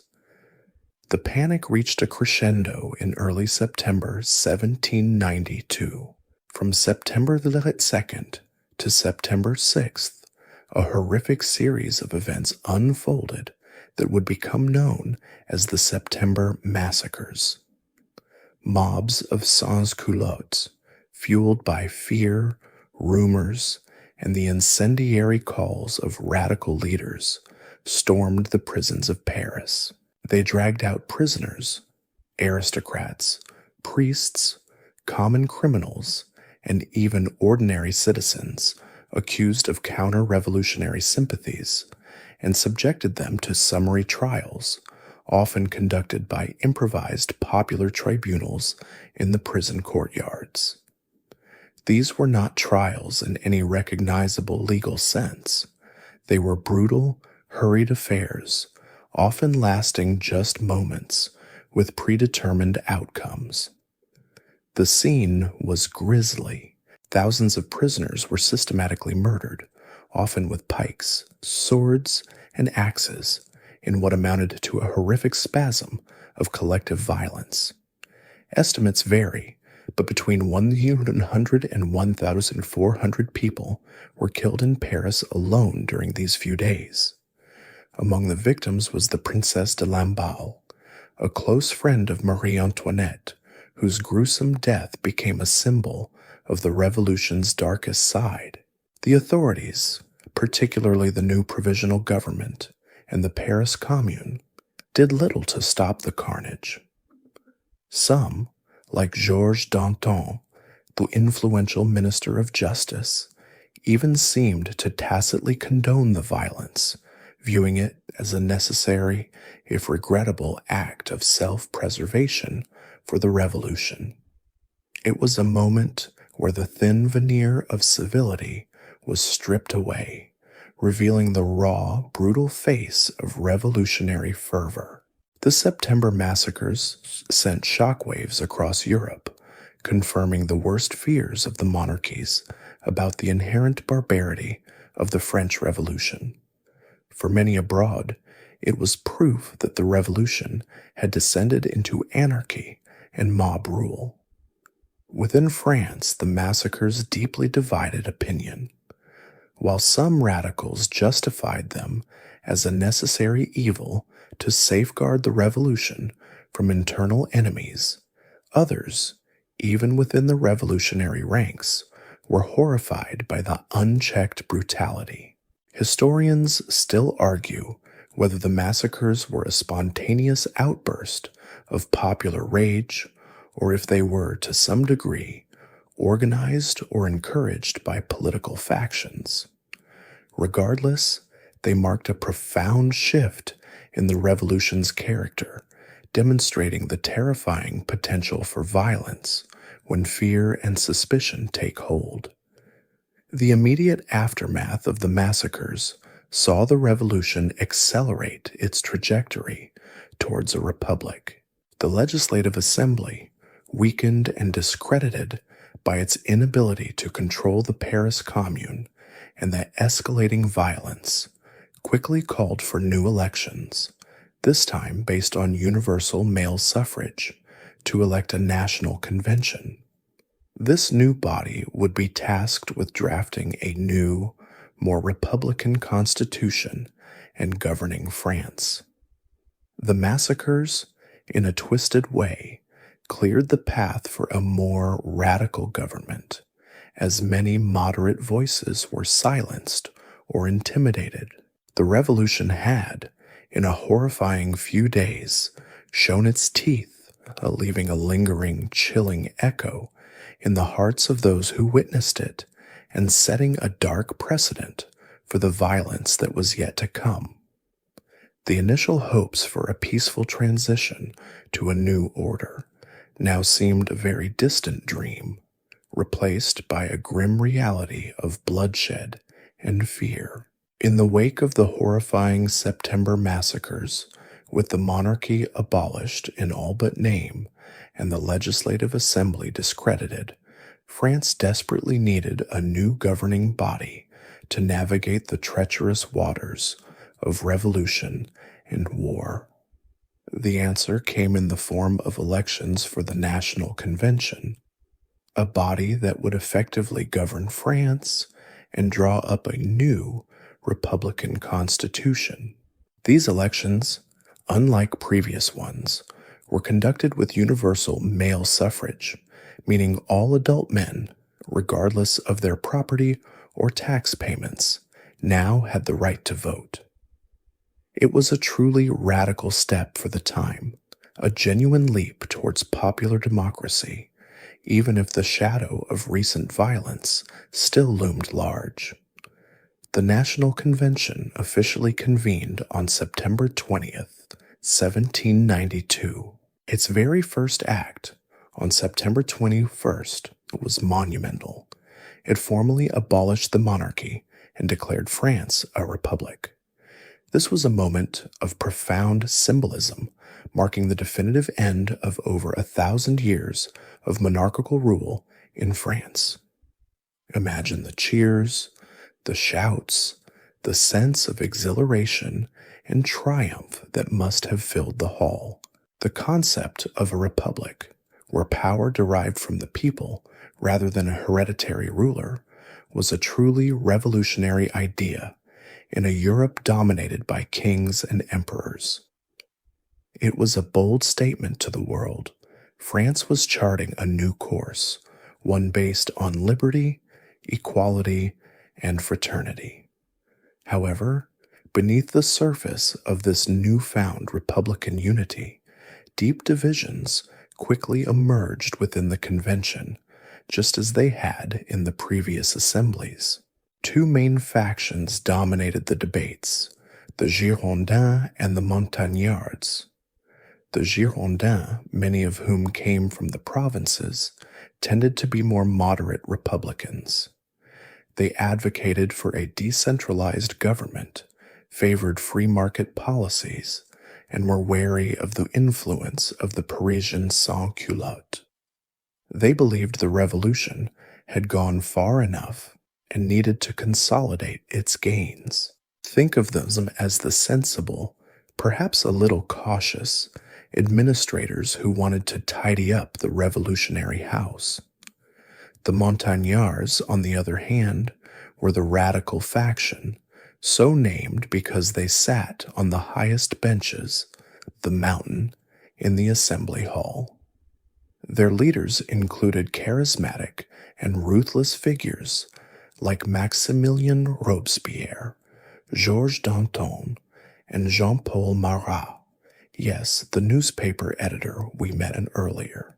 They represented the interests of the Parisian sans-culottes and believed in a highly centralized government, strict economic controls to aid the poor, and a willingness to use extreme measures to defend the revolution. They were the firebrands, the purists, convinced that any compromise with the old order or its sympathizers was a betrayal of revolutionary ideals. The debates between these two factions were often fierce, reflecting the fundamental struggle over the direction and future of France. It was a clash of ideologies that would eventually turn deadly. The most immediate and pressing issue facing the newly formed republic was the fate of the now imprisoned King Louis XVI. What should be done with a monarch who had, in the eyes of many, betrayed his nation? The Montagnards, particularly Robespierre, argued passionately that the king must be executed. They saw him not as a person, but as a symbol of the old regime, a living embodiment of tyranny whose very existence threatened the new republic. Louis must die, Robespierre declared, because the country must live. It was a stark, uncompromising logic. The Girondins, while agreeing that Louis was guilty, were more hesitant about an execution. They feared it would alienate other European powers, potentially leading to further wars, and worried about the precedent it would set for political violence. They advocated for a trial, perhaps even exile, rather than the ultimate penalty. They tried to find a legalistic path, a way to condemn the king without resorting to what they saw as an act of regicide that would stain the revolution. After lengthy and passionate debates, the National Convention voted to try Louis XVI for treason. The trial was held before the convention itself, transforming the legislative body into a judicial one. Louis XVI, stripped of his royal titles and referred to simply as Citizen Louis Capet, referring to his ancestral family name, defended himself with dignity, but the outcome was largely predetermined. Evidence of his secret correspondence with foreign powers and his attempts to undermine the revolution was presented. On January 15th, 1793, the convention voted on the king's guilt. The vote was overwhelmingly in favor of conviction. 693 deputies found him guilty. The next day, the vote on his sentence was much closer, a nail-biting affair that lasted for hours. By a narrow margin of 361 votes to 360, the convention voted for death without appeal. It was a decision that would forever mark the revolution with the stain of regicide and send shockwaves across the continent. Historians still argue whether the trial was a fair legal process or a politically motivated show trial designed to legitimize the abolition of the monarchy. Regardless of the legal technicalities, the execution of the king was clearly a political act, a definitive break with the past, and a declaration of war against all monarchical principles. The newly born republic was now stained with royal blood, irrevocably committed to a path from which there was no return. The vote for execution was agonizingly close, a single vote determining the fate of a king. But once decided, the wheels of revolutionary justice, or perhaps vengeance, turned swiftly. On January 21st, 1793, just 5 days after the National Convention's verdict, King Louis XVI was led to the scaffold in the newly renamed Place de la Révolution, formerly the Place Louis XV, and now known as the Place de la Concorde. Imagine the chilling irony. A square once dedicated to a king, now the site of another king's demise. The weather was cold and damp, a fitting backdrop for such a solemn and gruesome event. Louis XVI, dressed simply, maintained a remarkable composure, attempting to address the immense crowd gathered to witness his execution. He reportedly began to declare his innocence and forgive those responsible for his death, but his words were quickly drowned out by a roll of drums ordered by General Santerre, the commander of the Parisian National Guard. His last words, if they could be truly heard, faded into the noise and the general murmur of the crowd. He was then quickly placed on the plank of the guillotine, that chillingly efficient invention of the Revolution, a device designed to ensure a swift and supposedly humane death, though its very presence often felt anything but humane. With a swift, sickening thud, the blade fell, severing his head from his body. The executioner, Charles-Henri Sanson, then held the severed head aloft for the cheering, stunned, and sometimes weeping crowd to see. The execution of Louis XVI was an event of immense, almost unfathomable significance. It sent shockwaves not just through France, but across all of Europe and beyond. For the revolutionaries, especially the Montagnards and the sans-culottes, it was the ultimate act of defiance against tyranny, a final, irrevocable break with the Ancien Regime. It solidified the birth of the Republic, demonstrating that popular sovereignty truly reigned supreme, and that no individual, not even a king by divine right, was above the law of the nation. It was a declaration to the world that the old order was dead, and a new, uncompromising era had begun. For them, it was a necessary sacrifice, a bloody baptism for the new republic, ensuring that there was no going back to the ways of kings. However, for the monarchies of Europe, the regicide was an act of unspeakable horror, an affront to God and to the very principle of legitimate rule. They viewed it as irrefutable proof that the French Revolution was a dangerous, anarchic force that threatened the stability of every crown on the continent. The execution of a reigning monarch by his own people was an unprecedented event that terrified absolute rulers everywhere. It immediately hardened their resolve to crush the French Revolution and restore order. It was no longer just about protecting the French royal family. It was about protecting the entire monarchical system from this terrifying new precedent. The immediate consequence was a dramatic escalation of the War of the First Coalition. Great Britain, previously hesitant to fully commit, now joined the coalition against France, bringing its formidable navy and financial resources to bear. Spain and the Dutch Republic also declared war. France now found itself surrounded by hostile powers, fighting for its very survival against almost all of Europe.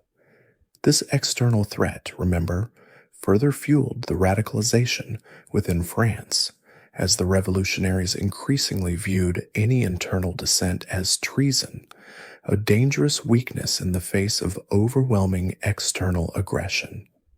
Inside France, the execution of the king also deepened the divisions between the revolutionary factions. While the Montagnards celebrated, the Girondins, who had initially hesitated but ultimately voted for his death, found themselves in an increasingly precarious position. They were seen by the more radical sans-culottes as too moderate, too willing to compromise, and insufficiently committed to the revolutionary cause. The king's death removed a potential unifying figure for some and eliminated any possibility of a constitutional monarchy being restored. It was a bridge burned, and there was no turning back.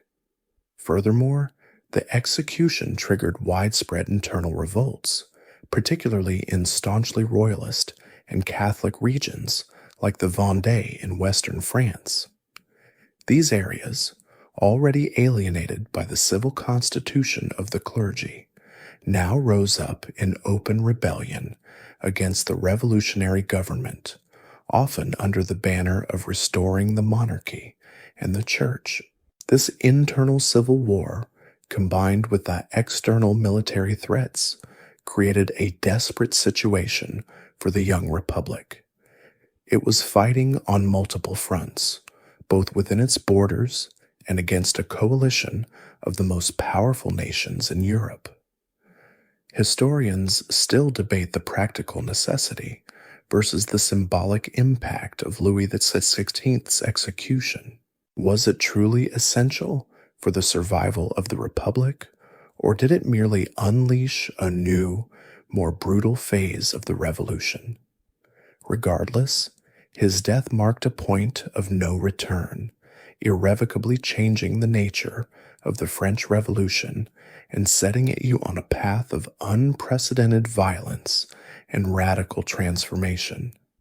The guillotine, that stark symbol, now stood as a grim testament to the revolution's uncompromising resolve.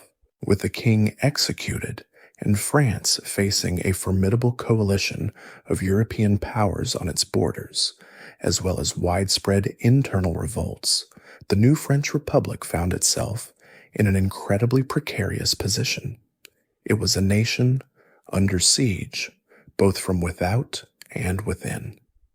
The fear of invasion and counter-revolution was palpable, almost a living entity that stalked the streets of Paris. In this atmosphere of extreme crisis, the more radical faction within the National Convention, the Montagnards, rapidly consolidated their power.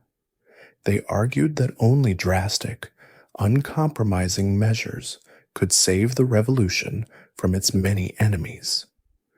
To effectively deal with these existential threats, the National Convention established several powerful new committees designed to centralize authority and act with speed and ruthlessness.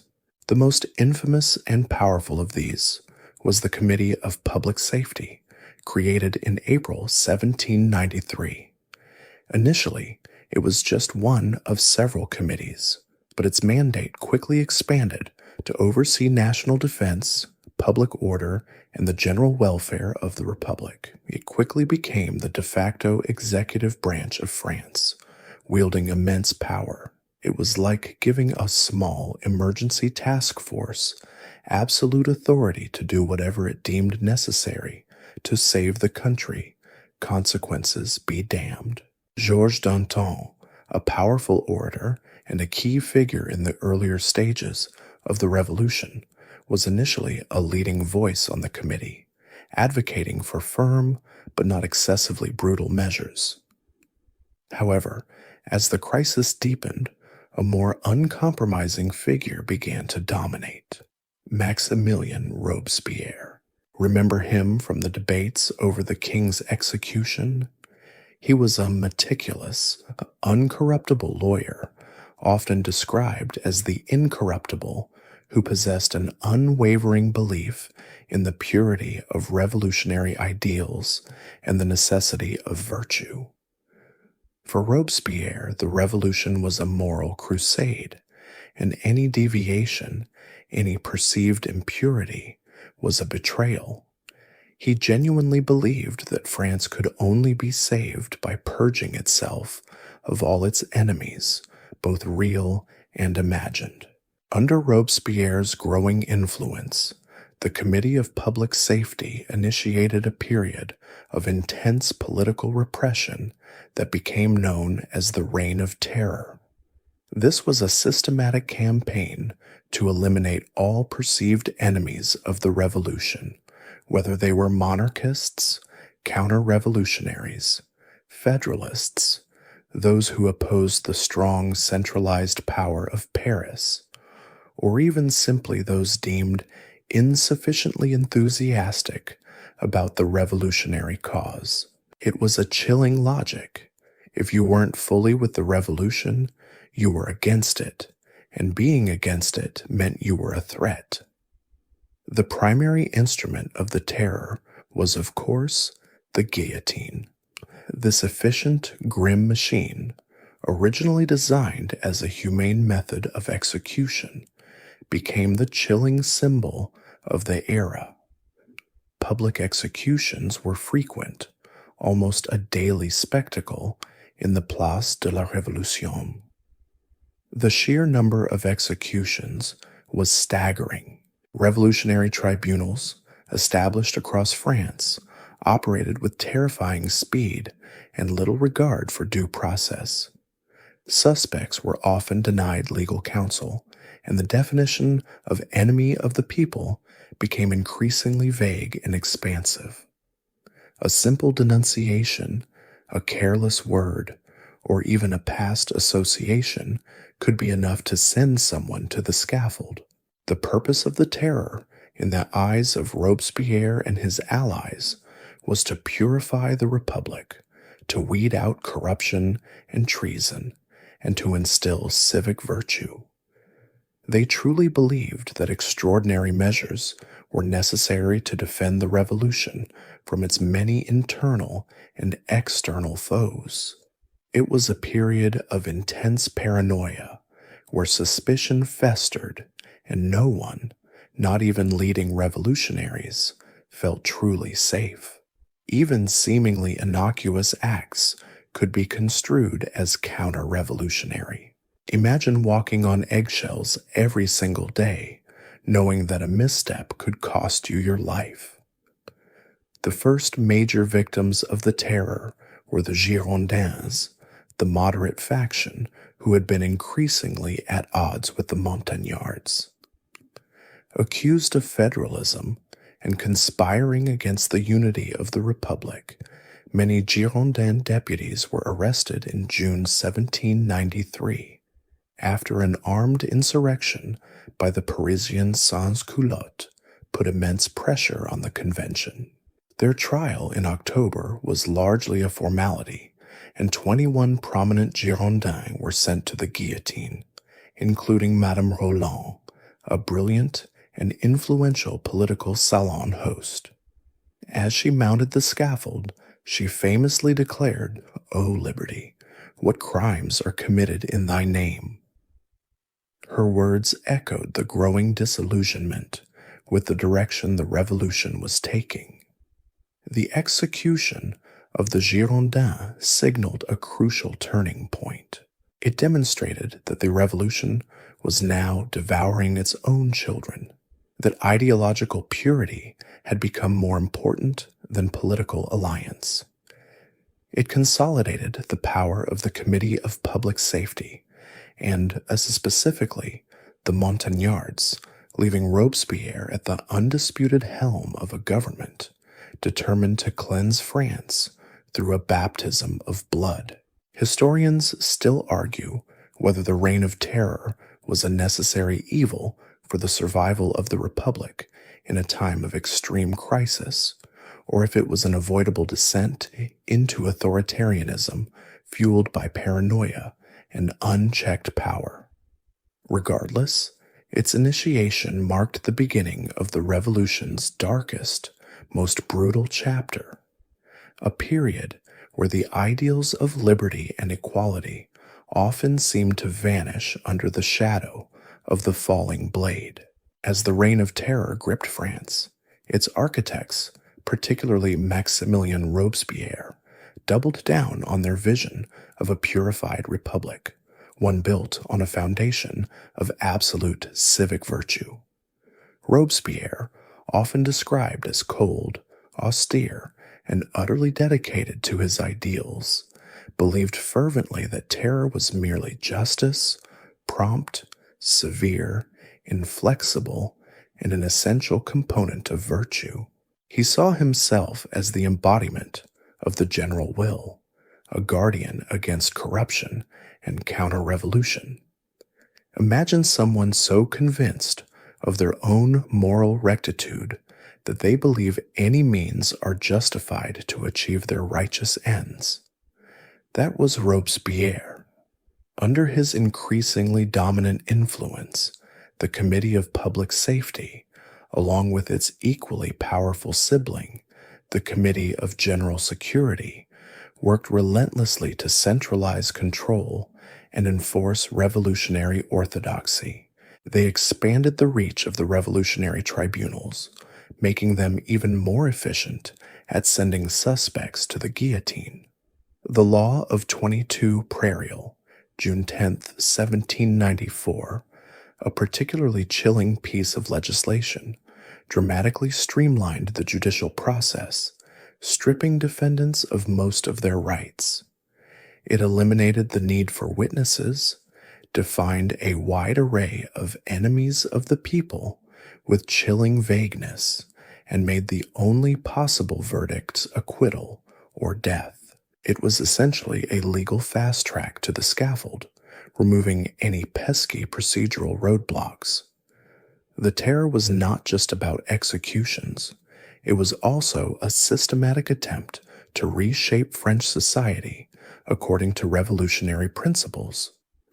The Committee of Public Safety initiated a policy of de-Christianization, viewing the Catholic Church as a bastion of the old order and a source of counter-revolutionary sentiment. Churches were closed, religious symbols defaced, and the worship of reason was promoted. The Gregorian calendar was replaced by the French Republican calendar, a decimal-based system designed to erase all vestiges of the past, including religious holidays and royal associations. Even the days of the week were changed. It was a grand, almost audacious attempt to rebuild society from the very ground up, even down to the measurement of time. Robespierre also sought to implement what he called the cult of the Supreme Being, a deistic civic religion intended to replace Christianity and provide a moral foundation for the Republic. He even presided over a grand festival in its honor in June 1794, appearing in a toga-like costume, leading the procession. It was a rather bizarre spectacle, a kind of revolutionary pageant, which some found inspiring, but others, particularly among his fellow revolutionaries, found deeply unsettling and even absurd. It seemed to suggest that Robespierre was not just a political leader, but perhaps saw himself as a prophet or high priest of this new civic faith, which made some people, quite rightly, a little bit nervous. Economically, the committee implemented the law of the maximum, fixing prices for essential goods like bread and controlling wages in an attempt to combat inflation and ensure food supplies for the urban poor, particularly the sans-culottes. While intended to alleviate hardship, these controls often led to black markets and shortages, demonstrating the challenges of trying to micromanage an entire economy during a period of extreme upheaval. It's almost like trying to put a lid on a boiling pot without turning down the heat. Eventually, something has to give. As the terror intensified, it began to consume its own. First came the Hébertists, an ultra-radical faction led by Jacques Hébert, who advocated for even more extreme de-Christianization and a relentless pursuit of the terror. Robespierre, seeing them as a threat to his vision of a virtuous republic and accusing them of atheism and excessive radicalism, had them arrested and guillotined in March 1794. Then came the Dantonists, led by Georges Danton, Robespierre's former ally, and a powerful voice of moderation, who had begun to call for a slowing down of the terror, arguing that it had served its purpose. Robespierre, ever vigilant against perceived threats to his authority, and convinced of Danton's corruption, turned on him too.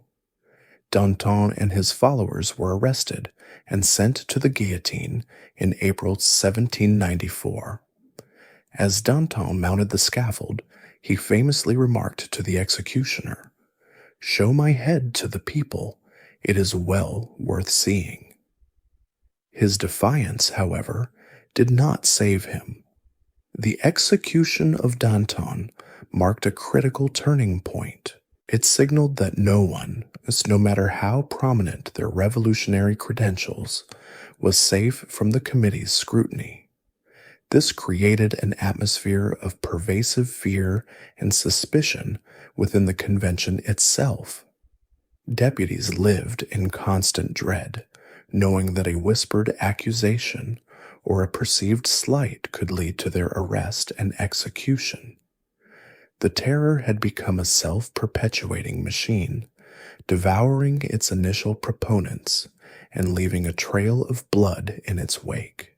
Historians still argue whether Robespierre's actions during this phase were a necessary response to the extreme internal and external threats, or if his increasing paranoia and megalomania ultimately led to the revolution devouring itself. Regardless, the consolidation of Robespierre's power and the escalating purges within revolutionary ranks laid the groundwork for the inevitable reaction against the very architect of the terror. After the purges of the Hébertists and the Dantonists, the reign of terror reached its chilling zenith, a period often referred to as the Great Terror. With no significant opposition remaining, Maximilien Robespierre and the Committee of Public Safety held almost absolute power, a grip that tightened with each passing week. The law of 22 Prairial, remember that chilling piece of legislation that effectively removed all legal protections, was now implemented with ruthless efficiency. The pace of executions accelerated dramatically, transforming Paris into a city haunted by the constant rumble of the tumbrils carrying victims to the guillotine. The targets of the terror became increasingly indiscriminate. No longer were they exclusively aristocrats, royalists, or proven counter-revolutionaries. Now, anyone deemed suspect, anyone who might harbor aristocratic sentiments, or anyone whose patriotism was deemed insufficiently fervent, could find themselves facing the revolutionary tribunal. This expanded definition of enemy of the people created a pervasive atmosphere of paranoia and distrust. Neighbors denounced neighbors, and even longtime friends became wary of each other. It was a social experiment in hypervigilance, where the fear of denunciation was almost as potent as the guillotine itself. The sheer scale of the executions during this period was staggering. Thousands were guillotined in Paris alone, and tens of thousands more were executed or died in prisons across France, often by less humane methods than the guillotine, such as mass drownings or firing squads, especially in regions deemed to be in open revolt. The exact numbers are still debated by historians, but the consensus is that the overall death toll of the terror, including those who died in prisons or summary executions in the provinces, was in the tens of thousands. It was a systematic effort to cleanse France, a brutal purification ritual carried out in the name of liberty and virtue. Robespierre, for his part, seemed to believe that the terror was still necessary, perhaps even more necessary now than ever, to finally establish his republic of virtue. He envisioned a society purged of corruption and egoism, where citizens would act solely for the common good. He continued to deliver impassioned speeches, advocating for moral regeneration and the relentless pursuit of enemies. However, his increasing isolation and his almost messianic belief in his own righteousness began to alienate many, even within the Committee of Public Safety. He seemed to see enemies everywhere, even among those who had faithfully supported the terror up to that point. It was as if he was trying to build a perfect house, but kept tearing down the walls because he saw a speck of dust. The irony was that by this point, France's military situation had dramatically improved. The revolutionary armies, forged in the crucible of war, and now led by capable, often young generals who had risen through the ranks based on merit rather than birth, were achieving significant victories on the battlefield. The foreign invasion had been repelled, and French forces were pushing into enemy territory. The immediate existential threat that had initially justified the terror was largely receding. This improvement in the military situation further undermined the rationale for continued escalating purges. If the country was no longer in dire peril, why was the terror still necessary? And indeed, why was it intensifying? The relentless purges, particularly after the execution of Danton, created a pervasive sense of insecurity among the remaining deputies in the National Convention, and even within the committees themselves. Everyone feared they might be next. There was a growing feeling that Robespierre had become too powerful, too arbitrary, and that his vision of virtue was leading to endless bloodshed.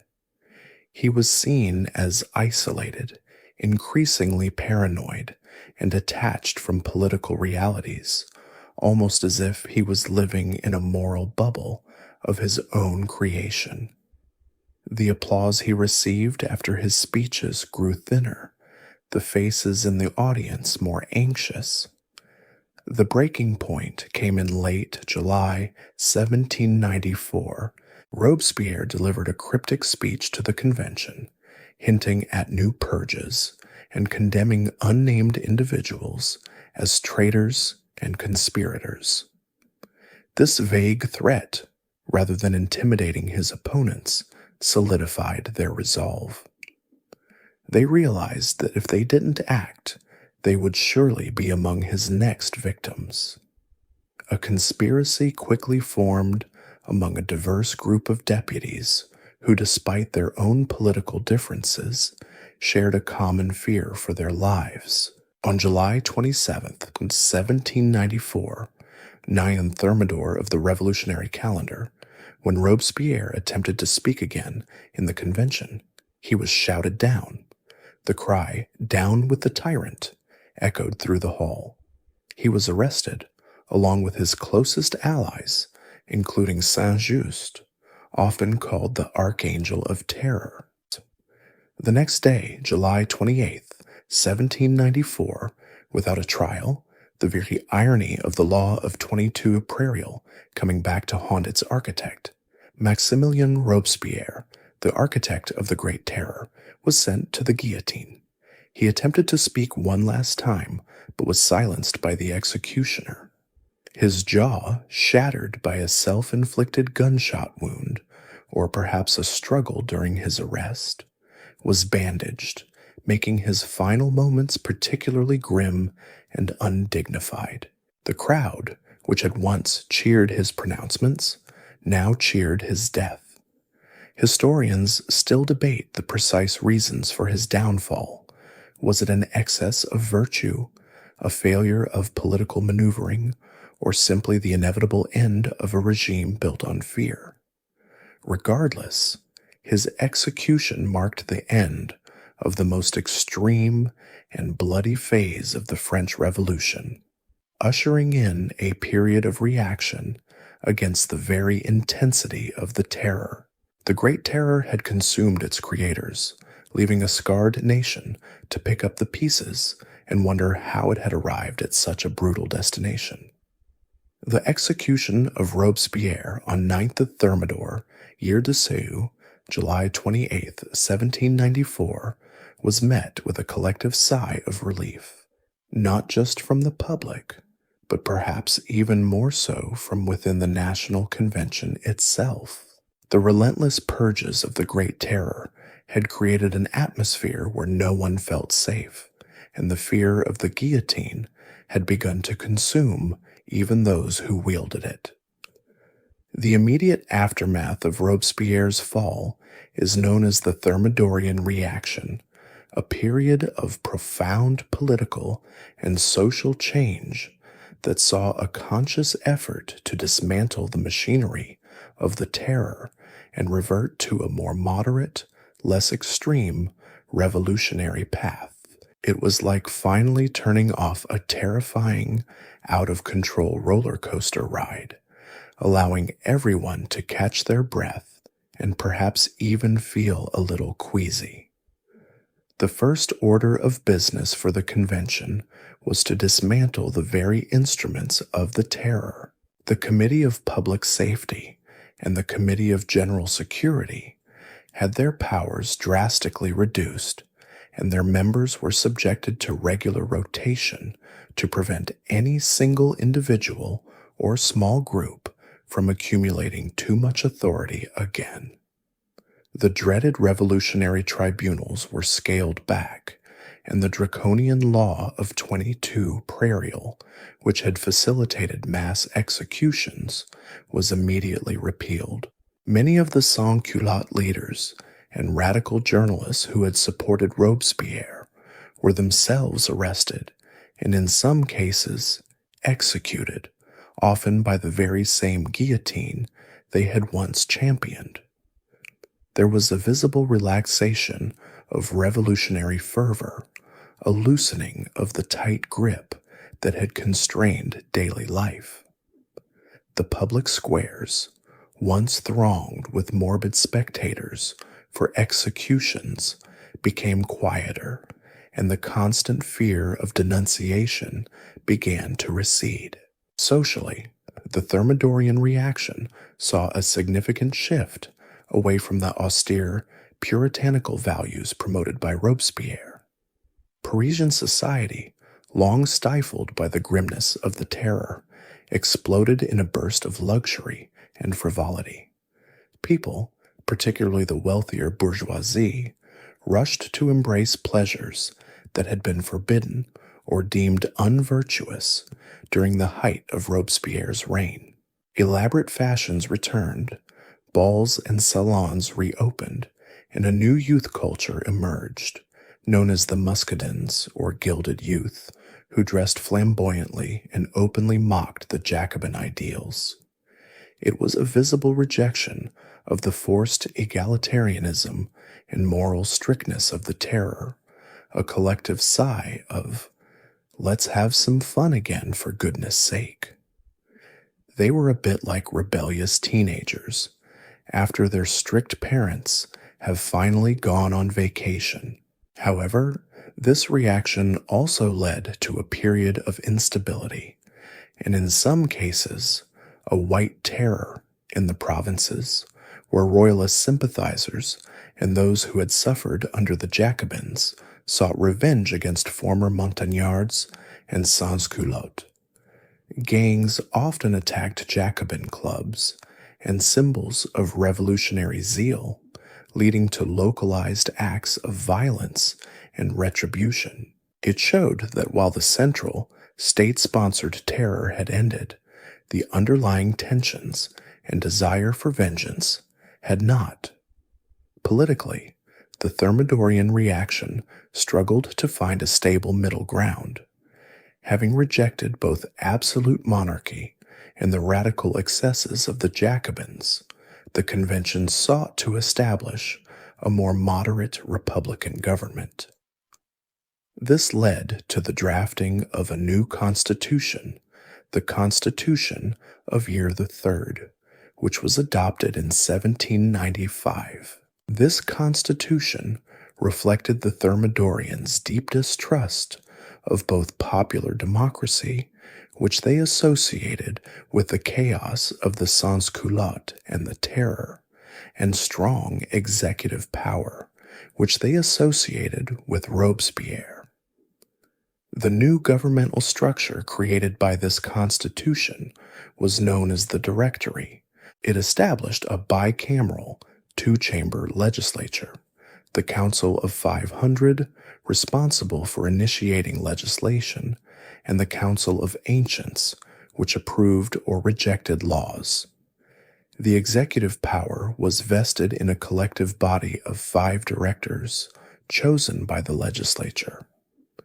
The idea was to prevent the concentration of power in any single individual or group, to create a system of checks and balances that would prevent another Robespierre from emerging.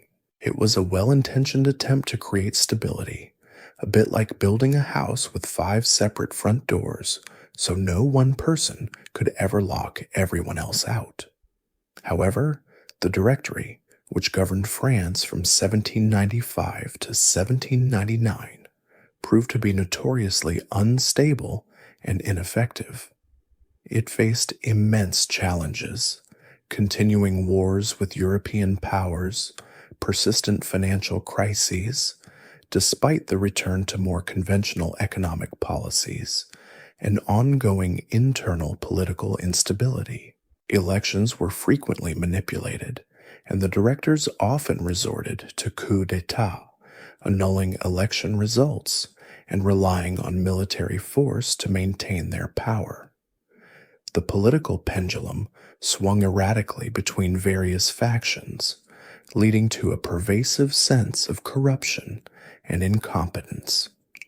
Historians still argue whether the Directory was inherently flawed in its design, too weak to govern effectively, or if it simply faced too many insurmountable challenges given the turbulent times. Its rule was characterized by a lack of strong leadership, widespread corruption, and a general disillusionment among the populace, who longed for stability and an end to the endless cycle of political turmoil. This widespread dissatisfaction, coupled with the Directory's reliance on the military to prop up its authority, inadvertently set the stage for the rise of a charismatic general who would eventually seize power and bring a dramatic, if authoritarian, end to the revolutionary decade. While the Directory muddled through its turbulent years, marked by political infighting, corruption, and a general inability to bring lasting stability to France, a new star was rapidly rising on the horizon, one whose brilliance would eventually eclipse the flickering light of the revolutionary government. This was Napoleon Bonaparte, a young, ambitious, and extraordinarily talented military commander. His story, initially, was one of humble origins, a Corsican from a relatively minor noble family who seized the opportunities presented by the upheaval of the revolution. The meritocratic nature of the revolutionary army, remember, allowed men to rise based on skill rather than birth, and Napoleon was a shining example of this new reality. Napoleon first gained significant recognition during the Siege of Toulon in 1793. This port city, held by royalists, had invited British forces, posing a serious threat to the Republic. As a young artillery officer, Napoleon devised and expertly executed a plan that led to the recapture of Toulon from the British, earning him a promotion to brigadier general at the astonishingly young age of 24. It was his first major triumph, a clear demonstration of his strategic brilliance and decisive action. It was a bit like a rookie baseball player hitting a grand slam in his first major league at-bat. His fortunes dipped slightly during the Thermidorian reaction, as his Jacobin sympathies, he was briefly associated with Robespierre's younger brother, led to a short period of arrest and suspicion. However, his military prowess was simply too valuable to ignore. His big break came in October 1795, when the Directory, facing a royalist uprising in Paris, desperately turned to him. Napoleon, with characteristic ruthlessness and efficiency, used artillery to disperse the royalist insurgents, famously firing a whiff of grapeshot into the crowds. This decisive action saved the Directory and earned him further promotions and political favor. It was a stark reminder that military force remained the ultimate arbiter in revolutionary France, and Napoleon was clearly a master of it. His true genius, however, came to the fore during the Italian campaign of 1796-1797. The Directory, seeking to distract from internal problems and perhaps hoping to gain some resources, sent Napoleon to command the French army of Italy, a relatively small, poorly supplied, and demoralized force. What followed was a series of dazzling military victories that astonished Europe. Napoleon, through brilliant tactics, speed, and sheer audacity, repeatedly defeated larger Austrian and Sardinian armies. He inspired his troops with stirring speeches, promising glory and riches, and he delivered on those promises. He became a master of propaganda, carefully cultivating his image as a victorious general. These campaigns were not just military triumphs, they were also highly lucrative. Napoleon extracted enormous indemnities and artworks from the conquered Italian states, sending vast sums back to a perpetually cash-strapped Directory. He became a national hero, his name whispered with awe and admiration across France. The people, tired of the Directory's endless squabbles and financial woes, saw in Napoleon a strong, decisive leader, someone who could finally bring glory and stability to the nation. He was a breath of fresh air after years of revolutionary turmoil, a powerful symbol of competence and success. After the successful Italian campaign, Napoleon returned to France, not as a subordinate general, but as a genuine political force. He was immensely popular, far more so than any of the directors. His presence alone was a source of both hope and, for the Directory, considerable apprehension. They recognized his popularity, but also feared his ambition. To keep him busy and perhaps out of their hair, they dispatched him on the Egyptian campaign in 1798. This expedition, while militarily complex and ultimately unsuccessful in its grander strategic goals, British Admiral Nelson destroyed the French fleet at the Battle of the Nile. Remember that famous naval victory served to further enhance Napoleon's mystique. He brought scientists and scholars with him, contributing to a greater understanding of ancient Egypt, and he continued to send back reports of his exploits, carefully crafting his public image. Even when things went wrong, he spun it into a narrative of heroic struggle.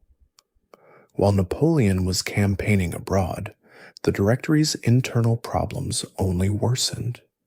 Their government was plagued by corruption, inefficiency, and a constant reliance on military coups to annul election results and maintain power.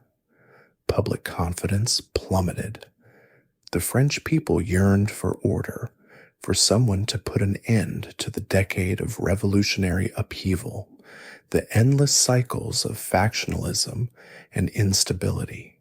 They wanted a strong hand to guide the ship of state, which seemed to be endlessly listing in rough seas. Historians still argue whether Napoleon was a product of the revolution, a logical outcome of its meritocratic ideals, or if he was an opportunistic outsider who seized power from a weakened system.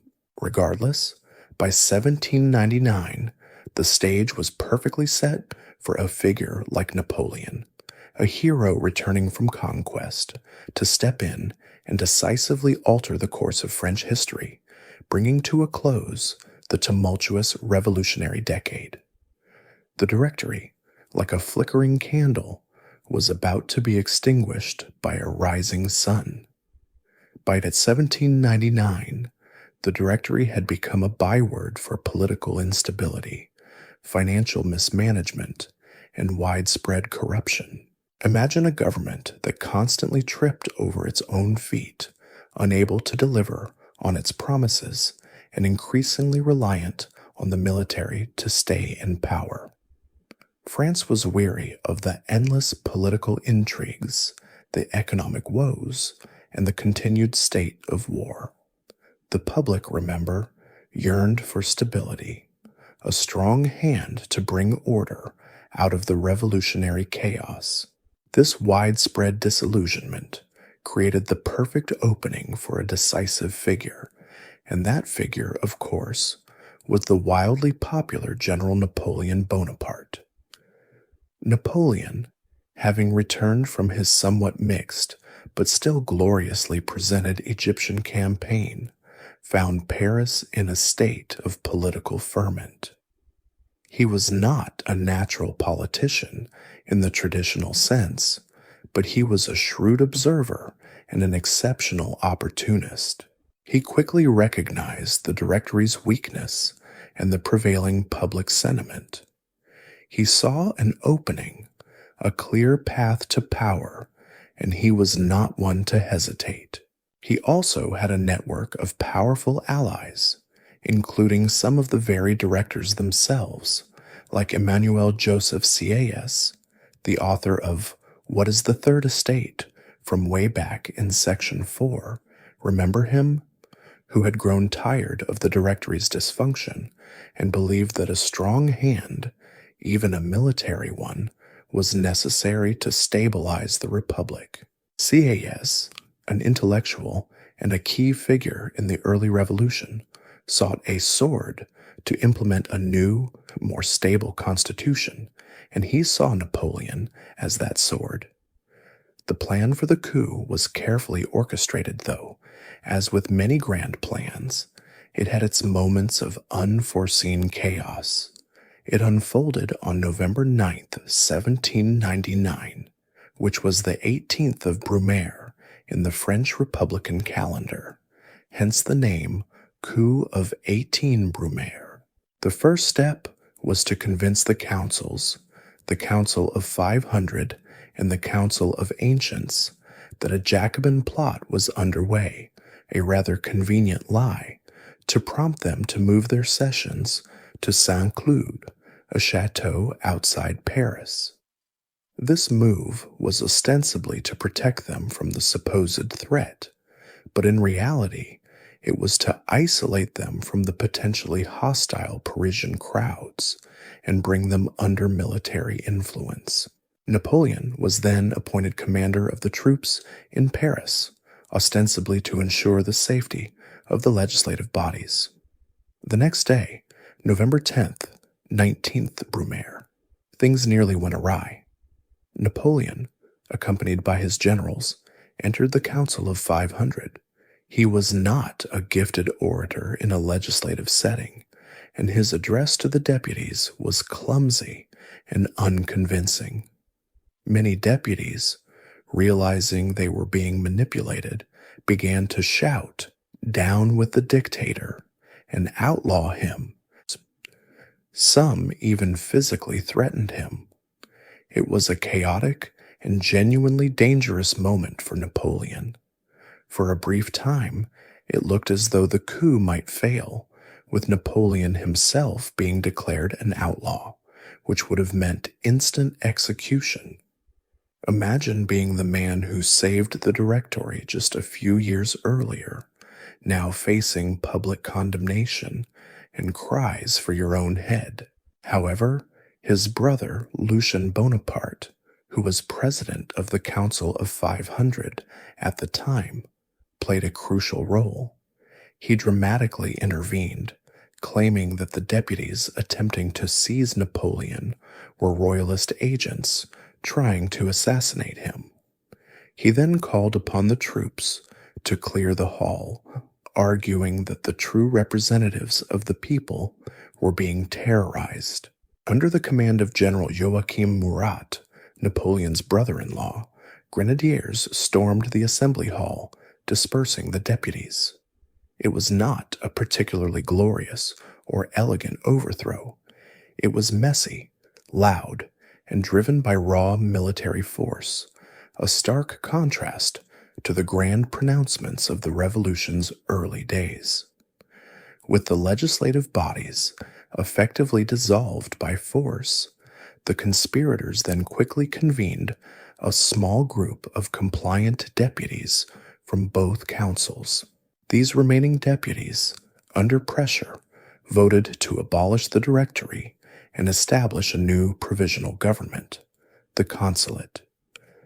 The Consulate was to be headed by 3 consuls, with Napoleon as the first consul, holding by far the most power.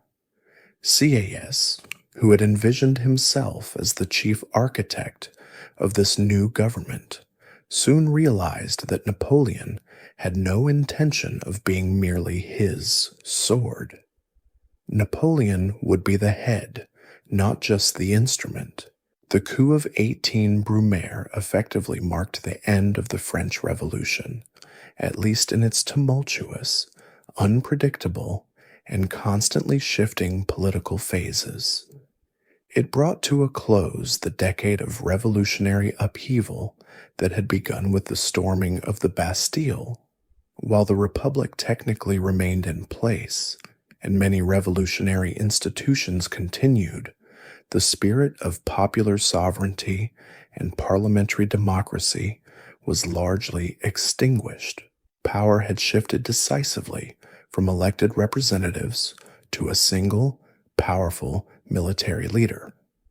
Historians still argue whether this coup was an inevitable outcome of the Directory's weakness and the public's desire for order, or if it was a betrayal of revolutionary ideals by an ambitious general. Regardless, Napoleon's seizure of power ushered in a new era, one of strong centralized authority, military expansion, and a gradual but inexorable slide towards imperial rule, fundamentally reshaping France and the course of European history for decades to come. The grand experiment of revolutionary self-governance had for the moment given way to the disciplined, decisive hand of a general. With the coup of 18 Brumaire, Napoleon Bonaparte, as first consul, wasted no time in consolidating his power and establishing a new order for France. The transition from the chaotic directory to the centralized, efficient, and increasingly authoritarian consulate was remarkably swift, a testament to Napoleon's immense energy, administrative genius, and sheer force of will. He wasn't just a military commander. He was a political architect, laying down the groundwork for a new France with almost dizzying speed. One of Napoleon's immediate priorities was to bring an end to the pervasive internal instability that had plagued France throughout the revolutionary decade. He offered an amnesty to royalists and émigrés, allowing many to return to France, effectively healing some of the deepest wounds of the Civil War. While he ensured they posed no threat to his regime, this act of reconciliation helped to calm fears and foster a sense of national unity. It was a clever move, incorporating former enemies into the new system rather than continuing the endless cycles of vengeance that had characterized the Terror. He also moved quickly to suppress lingering Jacobin opposition, ensuring that no rival radical faction could challenge his authority. Crucially, Napoleon understood that lasting stability required resolving the bitter conflict with the Catholic Church, which had been deeply alienated by the civil constitution of the clergy during the Revolution. In 1801, he negotiated the Concordat of 1801 with Pope Pius VII. This agreement recognized Catholicism as the religion of the majority of French people, though not the official state religion, reopened churches, and allowed for the appointment of bishops by the state, who would then be consecrated by the Pope. In return, the Church agreed not to reclaim confiscated lands and recognized the legitimacy of the revolutionary government. It was a pragmatic compromise, a shrewd move to gain the support of devout Catholics and remove a major source of internal dissent. Imagine trying to get two endlessly squabbling neighbors to finally shake hands and agree to disagree. That was the magnitude of this reconciliation. Perhaps Napoleon's most enduring domestic achievement was the creation of the Napoleonic Code, officially known as the Civil Code of the French, promulgated in 1804. This monumental legal reform unified and rationalized the disparate and often contradictory legal systems that had existed across France. It embodied many of the fundamental principles of the Revolution: equality before the law, for men at least, the abolition of feudalism, the right to property, and freedom of religion. It protected individual rights, again with caveats for women and workers, and provided a clear, consistent framework for civil law. This code, meticulously organized and clearly written, proved so effective that it became the foundation for legal systems in many other countries throughout Europe and the world. Historians still argue whether the Napoleonic Code truly upheld the ideals of the Revolution, or if it primarily served to solidify the power of the bourgeoisie, but its lasting influence is undeniable. It was a tangible, coherent legacy that survived his empire. Napoleon also implemented a series of administrative and financial reforms aimed at bringing efficiency and order to the state. He centralized the administration, creating a system of prefects, powerful appointed officials who oversaw each department, ensuring that central government directives were uniformly implemented across the country. He established the Bank of France, creating a stable national currency and improving public finances. He also reformed the education system, creating lycées, state-run secondary schools, to train a new generation of civil servants and military officers loyal to the state. So these reforms were all about creating a strong, efficient, and centralized state, capable of projecting power both internally and externally. It was a vast improvement over the chaotic, corrupt directory, almost like switching from a rickety, unroadworthy carriage to a sleek, powerful automobile. While these reforms were popular and genuinely brought much-needed stability to France, they came at a cost to revolutionary freedoms. Napoleon increasingly curtailed political liberties. Freedom of the press was suppressed, with newspapers heavily censored and their numbers drastically reduced. Political opposition was stifled, and surveillance became widespread. Public life became increasingly militarized, with a strong emphasis on order, discipline, and loyalty to the state. The ideal of broad public participation in government, so central to the early revolution, faded, replaced by an emphasis on strong leadership and administrative efficiency. By 1802, Napoleon's popularity was so immense that he was made consul for life, effectively making him the undisputed ruler of France. This was a clear step towards monarchy, even if the republican facade was still maintained. His rise from an obscure Corsican artillery officer to the undisputed master of France was astonishing, a testament to his unique blend of military genius, political cunning, and administrative skill. He had brought order out of chaos, stability out of turmoil, and glory to a nation weary of revolution. The consolidation of his power laid the groundwork for the next even grander phase of his ambitions, the establishment of an empire and the reshaping of the entire European continent. The revolutionary cycle of chaos and reform had seemingly ended, replaced by the firm, guiding hand of a single man. With his power firmly consolidated as first consul for life, Napoleon Bonaparte stood at the pinnacle of French political life, yet his ambition was far from sated. The very nature of his rule, though initially draped in republican rhetoric, was unmistakably moving towards something grander, something more akin to the old monarchical systems he had supposedly replaced.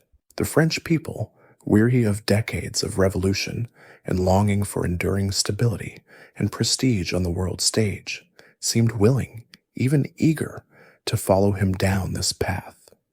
It was like a grand, meticulously choreographed play where the next act was almost inevitable.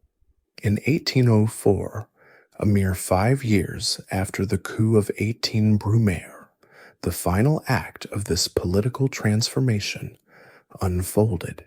Through a carefully orchestrated plebiscite, or popular vote, Napoleon secured overwhelming public approval for a new constitution that would declare France an empire and him its hereditary emperor.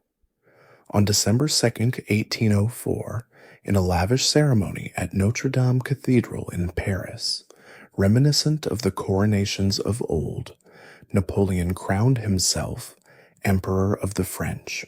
He famously took the crown from the hands of Pope Pius VII and placed it on his own head, a symbolic gesture asserting that his power came not from divine right, but from his own will and the will of the French people, or at least their expressed consent.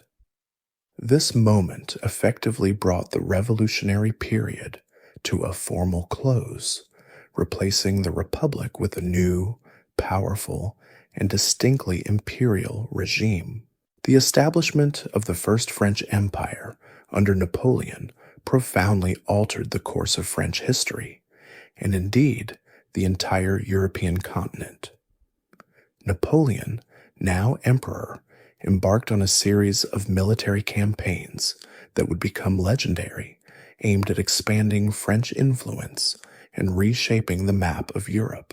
These were the Napoleonic Wars, a vast and complex series of conflicts that pitted France and its allies against shifting coalitions of European powers, primarily Great Britain, Austria, Prussia, and Russia. Napoleon's military genius, his innovative tactics, and his ability to rapidly move and supply large armies led to a string of spectacular victories, battles like Austerlitz, Jena Auerstedt, and Wagram becoming synonymous with his strategic brilliance. He conquered vast territories, created client states, and placed his relatives on the thrones of various European kingdoms, from Spain to Naples. It was an era of unprecedented French dominance, where Napoleon truly seemed to hold the destiny of Europe in his hands. But the empire was not just about military conquest. Napoleon also sought to export the administrative and legal reforms that he had implemented in France. The Napoleonic Code, remember that influential legal system we discussed, was introduced in many of the territories under French control, bringing with it principles of legal equality and the abolition of feudal remnants. He promoted religious toleration, rationalized administrative structures, and often dismantled old aristocratic privileges in the conquered lands. While often imposed by force, these reforms sometimes had a modernizing effect on the societies they touched, inadvertently spreading some of the Enlightenment and revolutionary ideals, even if under an imperial heel. It was a strange mix of liberation and subjugation, a kind of benevolent dictatorship, if such a thing can truly exist. However, Napoleon's relentless pursuit of empire also led to immense human cost and ultimately sowed the seeds of his downfall. The constant warfare drained French resources and manpower, and the resentment against French occupation began to grow in the conquered territories, fueling nationalist sentiments that would eventually turn against him. His attempt to implement the continental system, a large-scale embargo against British trade, aimed at crippling his arch-enemy, ultimately backfired, harming European economies and further alienating his allies and subjects. It was a grand economic gamble that simply didn't pay off, a bit like trying to starve your rival by cutting off your own nose. The sheer scale of his ambitions eventually led to overreach. His disastrous invasion of Russia in 1812, remember the brutal winter and the scorched earth tactics that decimated his grand army, proved to be a turning point, a catastrophic defeat from which his empire would never fully recover. It was the beginning of the end, a harsh lesson in the limits of military power against the vastness of geography and the tenacity of a determined enemy.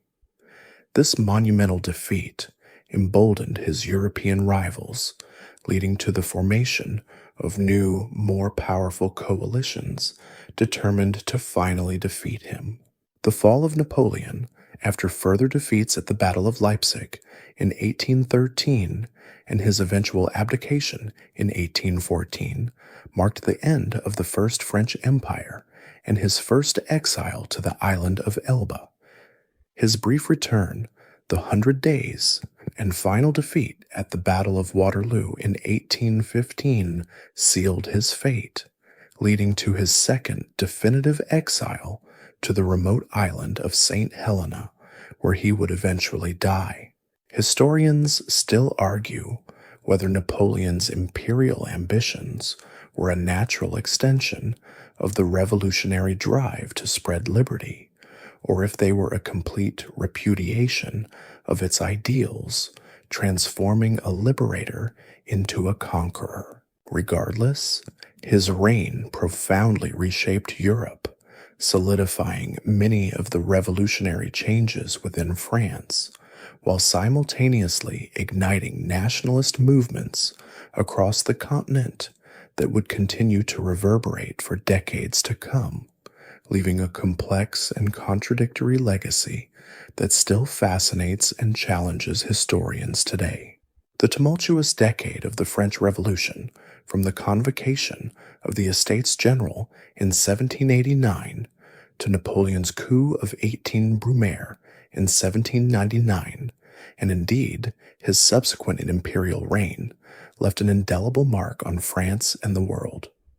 It wasn't just a political upheaval, it was a societal earthquake, reshaping nearly every aspect of life and challenging centuries-old assumptions about power, privilege, and the very nature of governance.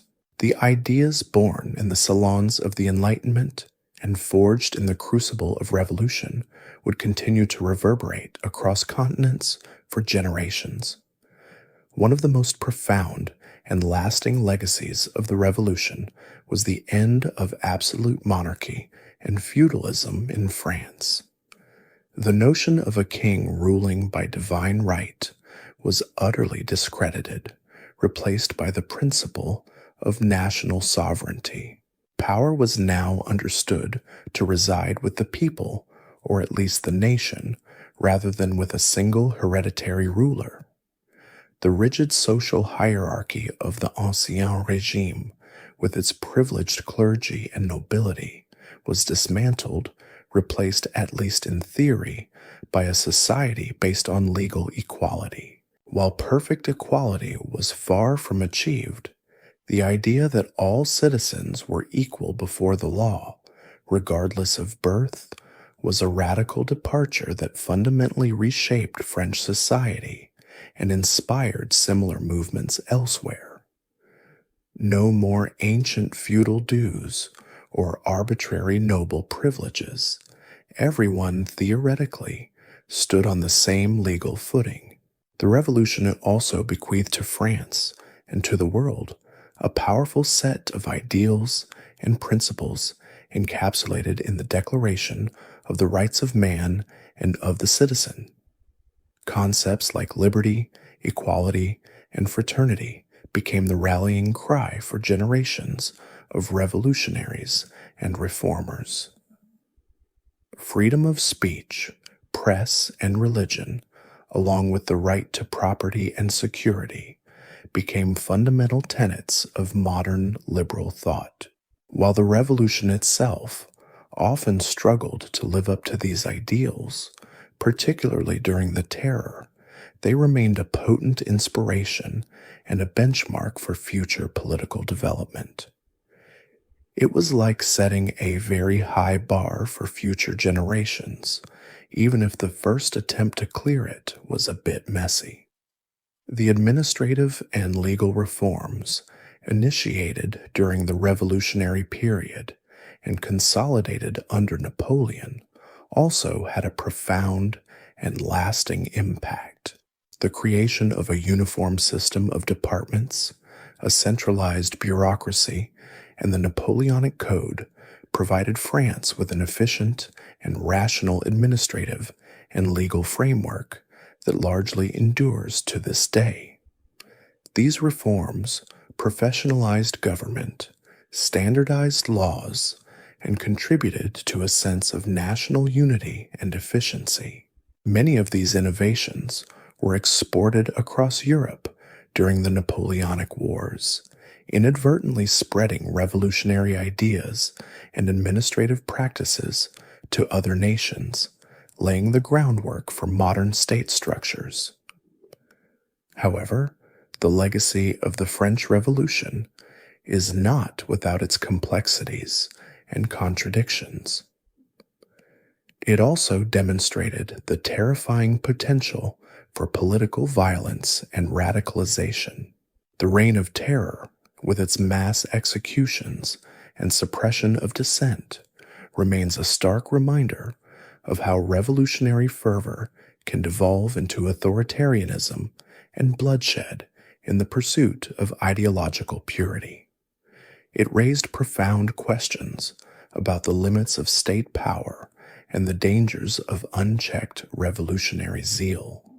Historians still argue whether the violence was an inherent flaw of the revolution or an unavoidable consequence of the extreme pressures it faced. Moreover, the revolution ignited the flames of nationalism across Europe.